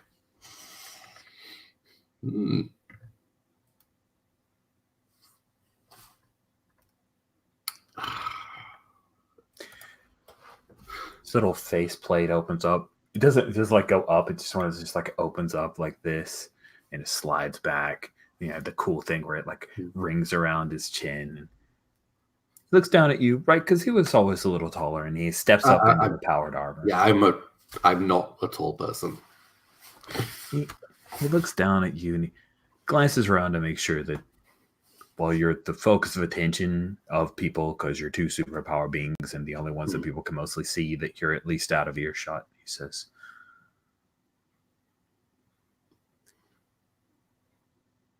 the trust you put in me back then to help you, it meant so much, Anisha. I wouldn't be here if it weren't for you. I'm very honored that you would want to work with me again. I've tried to follow in your footsteps. That's one of the reasons I agreed with Dr. Salas to come here and work.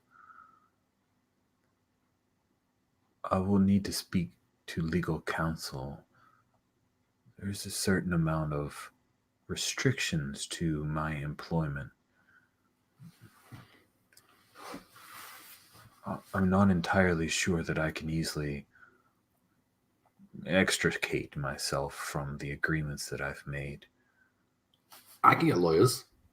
I think I might have a lawyer. If I'm you sure you does do. that, but there's all that stuff. But I'm I get sure. more lawyers. I can outlawyer Hanover Institute.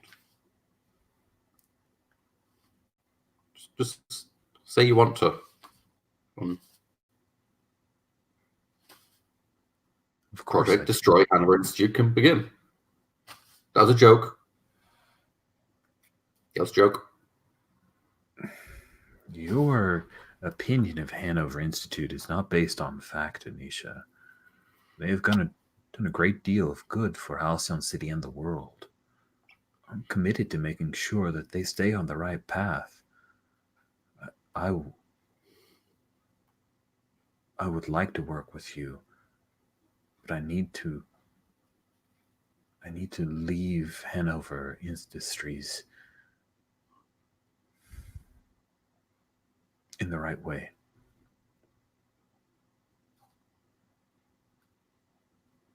Thank you.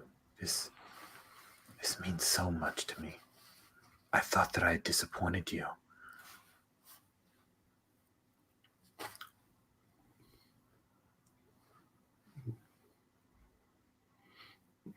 No.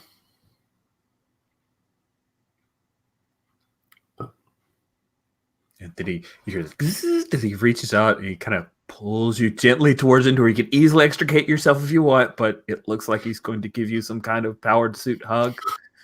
I don't lift my arms to reciprocate the hug, but I do allow myself to be like just pulled in, and I just glancing around while I allow this to happen. So many photos. Like, you see the rectangular cameras like flipped up and people taking pictures of this moment. It is going to be misconstrued in many, many ways, different ways. I'm momentarily thinking about hacking and deleting everyone's the hard drives of every phone in the radius. But use is like up in your HUD. They're like, ready? Okay. But this is another one of these notes of mental post-it notes that have been, drilled into me over the years of stuff I shouldn't do. I'm not saying I never do those things, but I at least I realize I'm about to do a thing. I try and pull myself back from it. Maybe. He steps back. I'm very happy to have talked to you, Anisha. And you should come by the lab sometime. Project Diffuse would like to see you. I mean, I would like that too. I think the last time you met Project Diffuse, he was a villain. So they has conversation skills now. I taught it. Impressive. Your work on artificial intelligence was always several steps ahead from mine. I work in mechanics. This suit is my greatest work. That's why earlier I thought that you meant to hurt my feelings, but I understand now that was a misunderstanding. I mean, yeah. Misunderstanding. His faceplate closes. He says, "Goodbye, Armature." And he'll turn and his jet boots when he takes off into the air. I think that's when Adler steps in and just puts a hand on Armature's shoulder and goes like, "Well done." And then Atlas, your phone buzzes with a text. It's from Glowbug, and it says, "Armature has a boyfriend?" We cut away from that to Seraph finally getting to the front of the line to speak to student body, to Daisy Gibbons, and there's like, as you step up, there's this brief moment, and then bam, the plastered-on smile just springs up, and Seraph, despite yourself, like, you just instinctually feel the, like, you could recognize it or push it away. You want to like this girl. She is model beautiful. It's that flawless kind of Heidi Klum, tall, voluptuous body, and she knows how to stand just right, like slightly to the side, just has the pose going. And she looks at you and she says, "Oh my goodness, you're Seraph." And she reaches up and grabs your hand and shakes it. "I'm so honored to meet you." Well, good afternoon. Congratulations. Thank you. I'm very excited to be part of the Young Crusaders. And who knows, perhaps someday we will work together and save the city. Perhaps. That's always possible. Wow, you look even more amazing up close than the photos do not do you justice. A still picture doesn't really express everything that goes on. How can I help you? Well, I just wanted to shake your hand and say hello, congratulate you, and wish you the best with your future team. Avian has told me so much about you. He really admires all that you've done for the city. I've done some research as well. I know about some of the troubles that the Transcendent Crusaders had, and I appreciate that you're here to support me. Thank you, Seraph. Of course. Everyone who aspires to be a great hero should be prepared to work together and support one another. So I'm glad to have that opportunity to be invited here today and say hello to you. I'm glad that you're looking into things and maybe bringing a set of clear eyes. I'm doing my best.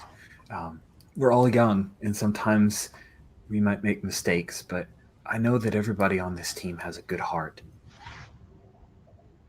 Good. I'm glad. I'm glad that you can feel that way. It feels very good to have a team worth working with and worth bonding with. You know, I'm really impressed that you have added your new team member. Ah, Reverend Hazard. Yes. I understand that many people believe that it might be inappropriate, but I feel that if individuals are denied positive outlets, then they don't turn to those. And also Reverend Hazard. I think he is good at heart.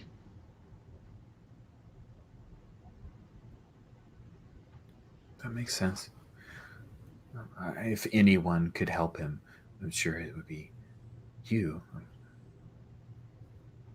An angel and a demon deacon working together. Well,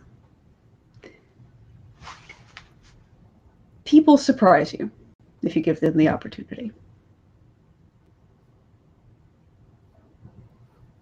I'm sure that I'll be surprised a lot of times in this job. Yes. Well, good luck. Keep up with your research. I think knowledge is power,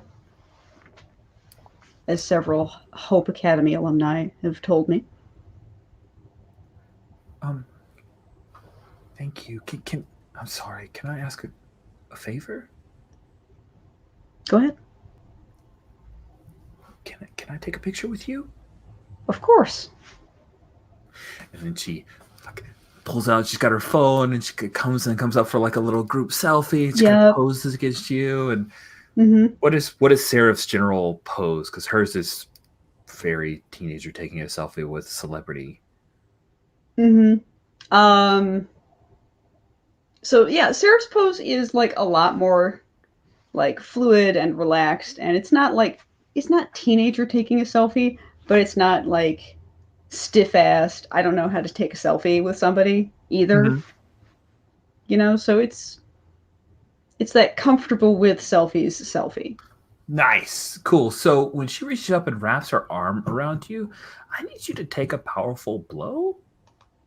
Okay.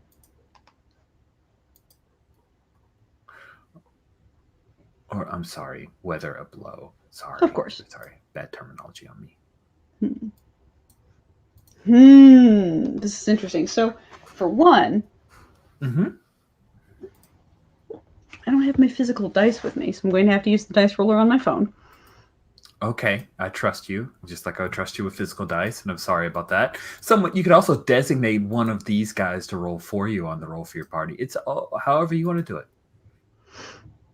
All right, so let's see here.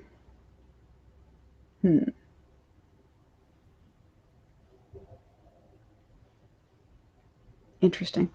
Gonna do that, but also I have the overwhelming move, which means I could shift my trust 1 before rolling. Ooh, nice. Which, hilariously, mathematically, it is most helpful for me to shift my trust down to 0 from 1. Right, because yeah, that's crazy, but Well, I think I'm going to leave it where it is. Yes, I am. Whew, tough choice. I like that. Boop, boop. Yeah. All right, so I got a 7. So clearly I should have bumped my trust down. Oh well. Would have gotten that 6. Oh. All right. On a 7 to 9, choose one of the following. A foe gains an opportunity. The MC shifts your confidence or trust by 1. A relevant tie is returned and shifts its attitude. All right. So, hilariously, I do still have a hold with There's Always a Way. Huh. So I can spend that hold to avoid that choice. Okay. And I think I'm gonna. All right. Awesome. What you get is your face feels flushed for a moment, and there's this for a moment almost overwhelming sense of attraction, admiration, like not like sexy times, seduction, but more like that moment you might get when you see the rock star that like they're right there. Right. But you push it down, and there's a moment where you're not entirely sure if she's pushing that on you or if it just happened from the physical contact. Mm-hmm. It could make, like, if that's a thing she can't control, gives you a peek as to how oddly lonely it might feel for her. But then the moment passes and you pose for the photo and she snaps it and she steps back and she glances at you for a second and then nods and smiles like, thank you so much, Seraph. Of course. I'm gonna put them in my favorites. Can I post Feel free it? to reach out if you need any help or advice, okay? Is it cool if I post it? Is that cool? Have fun. Go for it. Awesome. And she quickly posts it. And with that for timing, does that feel like a good into that thing? So let's very rapid fire do the end of session for Alex while he's still here. You have end of session. At the end of session, take a moment to reflect on how the events of the game went, what big changes happened or seem to be on their way, to someone you're tied with, and ask them one of the questions. It starts on road 125. Yeah.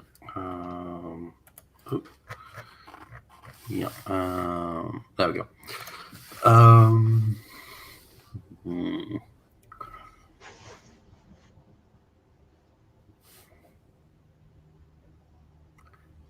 How did my actions affect the community? And I think since all my interactions were with Atlas, I will ask that about Atlas. Let's see.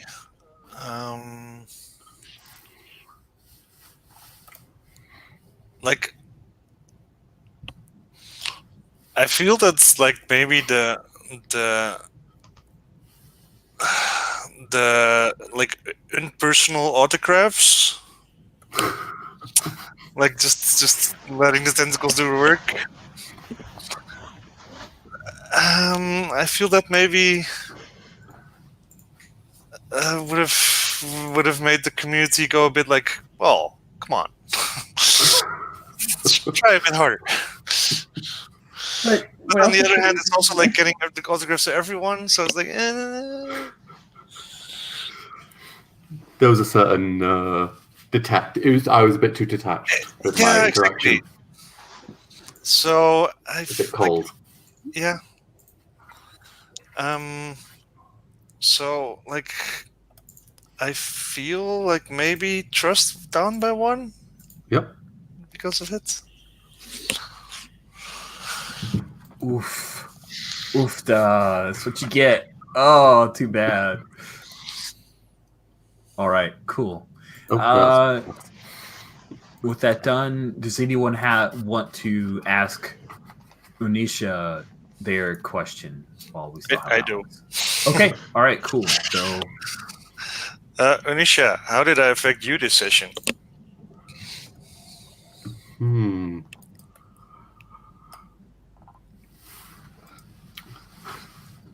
I mean, I think you were like a good sounding board, and I think also that I'm like now super suspicious of I'm kind of slightly suspicious of how much you play into your kind of I'm slow. I'm like now. I mean, because I'm always a little bit kind of a bit tunnel vision. So, but I kind of now I'm like a little. Should I be reevaluating like loads of interactions with Atlas? Like, Maybe.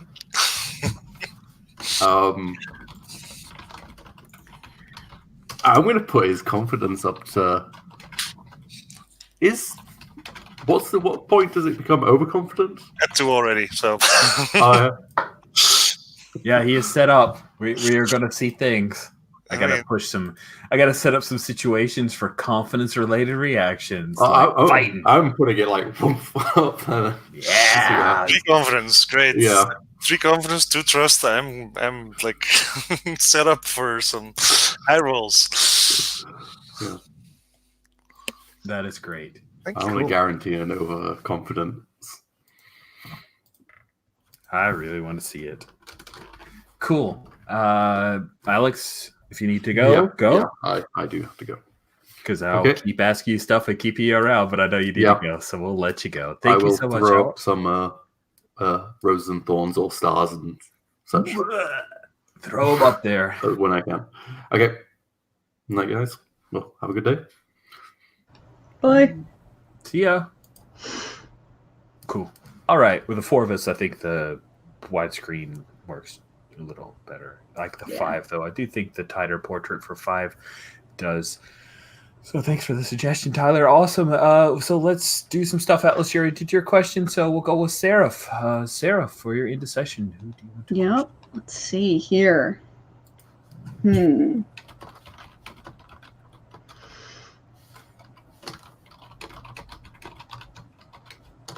So, I didn't really have a whole lot of interaction with Atlas. I'll just ask Reverend Hazard, how did I affect the team this session? Because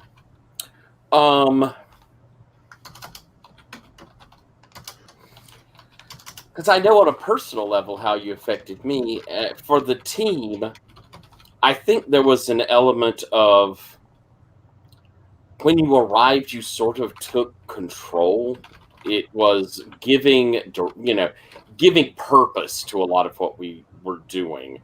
And it felt like suddenly we were out there, with the idea of what to do. So I think it was, for the team, you showed very real leadership. Nice. Thank you. Do I shift something? Yes, you should shift one of my traps. Yep. All Whichever way up or down you like. She's at a 0 confidence, -1 trust. Sorry. Yeah, I think I'm going to shift trust up 1. All right. Nice. That makes sense. We all trust you more. Tyler. Yes. I want to ask something real quick. Are we figuring when we start off next time, this is over, we're somewhere else?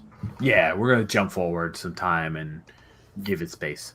Then if I could just add one quick thing that we see. Yeah, I mean, if we want to drop into a quick pocket scene to tie this stuff off, just a little coda or a little background scene in the comic at the end. I think we see Mambo head over to the bar and Hazard look over and Mambo, Reverend, and pass a drink over. How's tricks? Dark. Me too. And just sip our drink. Oh, I love that. That is perfect. Thank you for that moment. So my my stuff. Let's see. Where's my question? Oh, that's right. It's on basic moves, or yeah. It starts at row 125, I think. Okay. It's pretty far down there. 123. Okay. I think that it's probably for you, Jen, because Seraph and I were really more together than anyone else. How did my actions this session affect the community? Hmm. And I'm guessing that in this instance, a lot of the superhuman community. Yeah. How did your actions affect the community? Well, I mean, you put a startling in Young Kid Alchemy. I think you offer a lot of the superhero community a negative example. And also a bit of a positive example, but definitely you exist as a bit of a warning to people. That's cool. So I'm actually gonna bump your trust up to 0. Okay. Because people kind of know who you are, and oftentimes when it comes to fame, like, it's not so much that people want you to be this squeaky clean person all the time, but in fact that they want you to be what they expect of you all the time. Gotcha. Why Dennis Rodman can, elbow check somebody on court and have face tattoos and neon green hair, and people love it and they eat it up. And,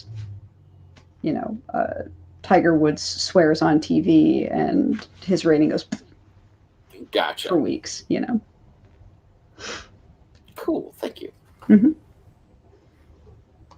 Nice. Any last cleanups for, and I think that finishes everything. I just always like to double check. Do we have any end of session moves for anybody else? Not for me. All right. Cool. Let's do. You want to go with the gentler stars and wishes, Tyler, or shall we go with roses and thorns? Whatever you think is going to have most impact at this point in your campaign. Oh, does that be like, yeah, but Warm then fuzzy. no. Warm fuzzy. Stars and wishes, friends. 2 stars and a wish. And if you want to sneak in like a little shiv of a thorn to anything that really didn't work for you, you do that. Let's start with Tyler. All right. For wishes, I wish to be tempted. I want to have some chances to work on that dark side, hit that XP trigger, have moments where we can see the darker side of me. I know. I've tempted the crap out of Anisha, but I didn't tempt you this time. I'll work on that. And as for stars, I thought that our scene, Seraph, was really, really good. Oh, good. I thought that was really nice, and it showed kind of us and the relationship we're coming together with, and I think that's nice. Atlas, Jan, that character's phenomenal, and you embody it so well. There were some really sweet, sad moments coming from the character, but at the same time, I also like the back and forth you and Sloth had. I thought there was, it was cool to see you standing up for yourself against this asshole. There's history there. That was super cool. And Rich, I mean, this was a tour de force of NPCs. These were all wonderful and really neatly all embodied. Thank you. That's wonderful, Tyler. Jan, you're next for stars and wishes. 2 stars and wish. I mean, I'm new to Stars and Wishes, so I'm sorry. I didn't know I hadn't reeled this. So on Stars and Wishes, they're just a gentler roses and thorns. So stars are where you highlight moments or particular actions from players, and then a wish is something you'd like to see in the future or missed opportunity. So for wishes, I wish I could have spent some time with Feline, because I'm curious if there's like a changed background there. I also wish I would have gotten some more XP. What is up with Atlas, man? Sometimes we just go through these points where we don't get him much XP. We did that when he was a Masks character. It's 4 XP over 3 sessions. We're slowly, very slowly getting to a rollover. For the stars, I mean, just all the interactions were just on point. I loved every conversation that everyone had during this game. I loved the conversations between me and Anisha. I loved the conversations between the Reverend and Seraph. I loved the talks, the interactions with the fans. I loved the interactions with previous people, like the old Crusaders and the old young Crusaders, and like just everyone. Just there was so many good little character moments. It was like it's. I mean, you can tell that this world has a history and it's alive. Awesome. It's interesting how much canon we have around the Transcendent Crusaders. It's like I went through, and it was very helpful for me when I reorganized all the NPCs. And I'm like, wow, their tendrils are pretty heavily in. So good. I'm glad you like that. Jen, what about you? 2 stars and a wish. I think there's a lot of strong character work this session. Good NPCs, some fun scenes, good interactions. It's fun to see where Atlas and Armature's friendship has landed after an additional 5 years. It's fun to see Unisha wake up a little bit to be like, oh wait, Armature's not stupid. He's really not. Is he making up some of this stuff? Fuck. That's funny. And it's fun to see the new young Crusaders and see them humanized a bit and see what that team's probably going to shape up to be like. And of course, the plot is thickening. Let's see a wish for next session. I mean, I feel like we need some action. Yeah. My plan is for us to begin in a fight. So, Cool. Yep. That'll be a thing. So definitely hear you on that one, and we certainly will attack that. I want to say thank you guys so much for your play, for being very giving and interested in interacting, because this was mostly like go around and talk to NPCs session, and you guys rocked it. Quite enjoyed having the band back together after a few weeks off, so that is happy, and looking forward to continuing on until we hit the holidays when everything falls apart, but we will stick together. We'll just juggle around and play different games. That's just how it goes. Yep. And wishes for me, I think more fights, more XP for Atlas. If we don't succeed in getting you an advanced next session, Jan, let's just jump forward to taking one, because this not only is a game, but it's a play test, and I want to see that cycle happen. I think we've gotten the feedback of sometimes it can be hard to get particular playlist XP. I think the difficulty for Atlas at the moment is because he has high confidence and high trust. It's hard for him to fail rolls. That's true. So I think that was an unexpected consequence of me choosing to push both of those up to see the overconfident results, which I failed to do so far, but will. That's totally fair. That's a good point. I mean, I just need to, what was it again? Overburden myself or something like that? No. Push my limits. I need to push my limits. Oh, that's a good question. Tyler was asking, Jen, how are you on XP? Yeah, I have not gotten a single XP yet. So what? Yep. I have not lended my power to a person or cause that has none, and I haven't failed any rolls. See? Yeah. And I'm only 1 up on, I think, you, Atlas. I hit 5 last time. Yeah. Okay. So XP is a bit slow. I haven't been taking a lot of rolls, honestly. No, we haven't. That's fair. That's fair. I also had 1 roll this game. Okay, I'll have a think about that. I need to set up some more scenarios, or at least situations that lean harder to rolls for you guys, and also use your XP trigger as guideposts for situations as well. Okay, thank you. That's good feedback. Thank you for asking that question, Tyler. I had not realized that Seraph is like this static amazingness of no XP ever. That sucks. Yeah, she needs to Sucks. roll over. Yep. Jen, do you think maybe we should just give you guys each an advance right now, and then we can adjust to taste starting next session? How do you feel about that? Or do I you think feel like that we would be just- fine. I mean, this is a Okay. playtest game, and it doesn't seem like a bad idea. Okay. Yeah. I got to run, but Yep. I'll let you this guys was go. fun. Yeah. Awesome. I'll end the broadcast here. Thanks everybody for watching. Thank you. Bye.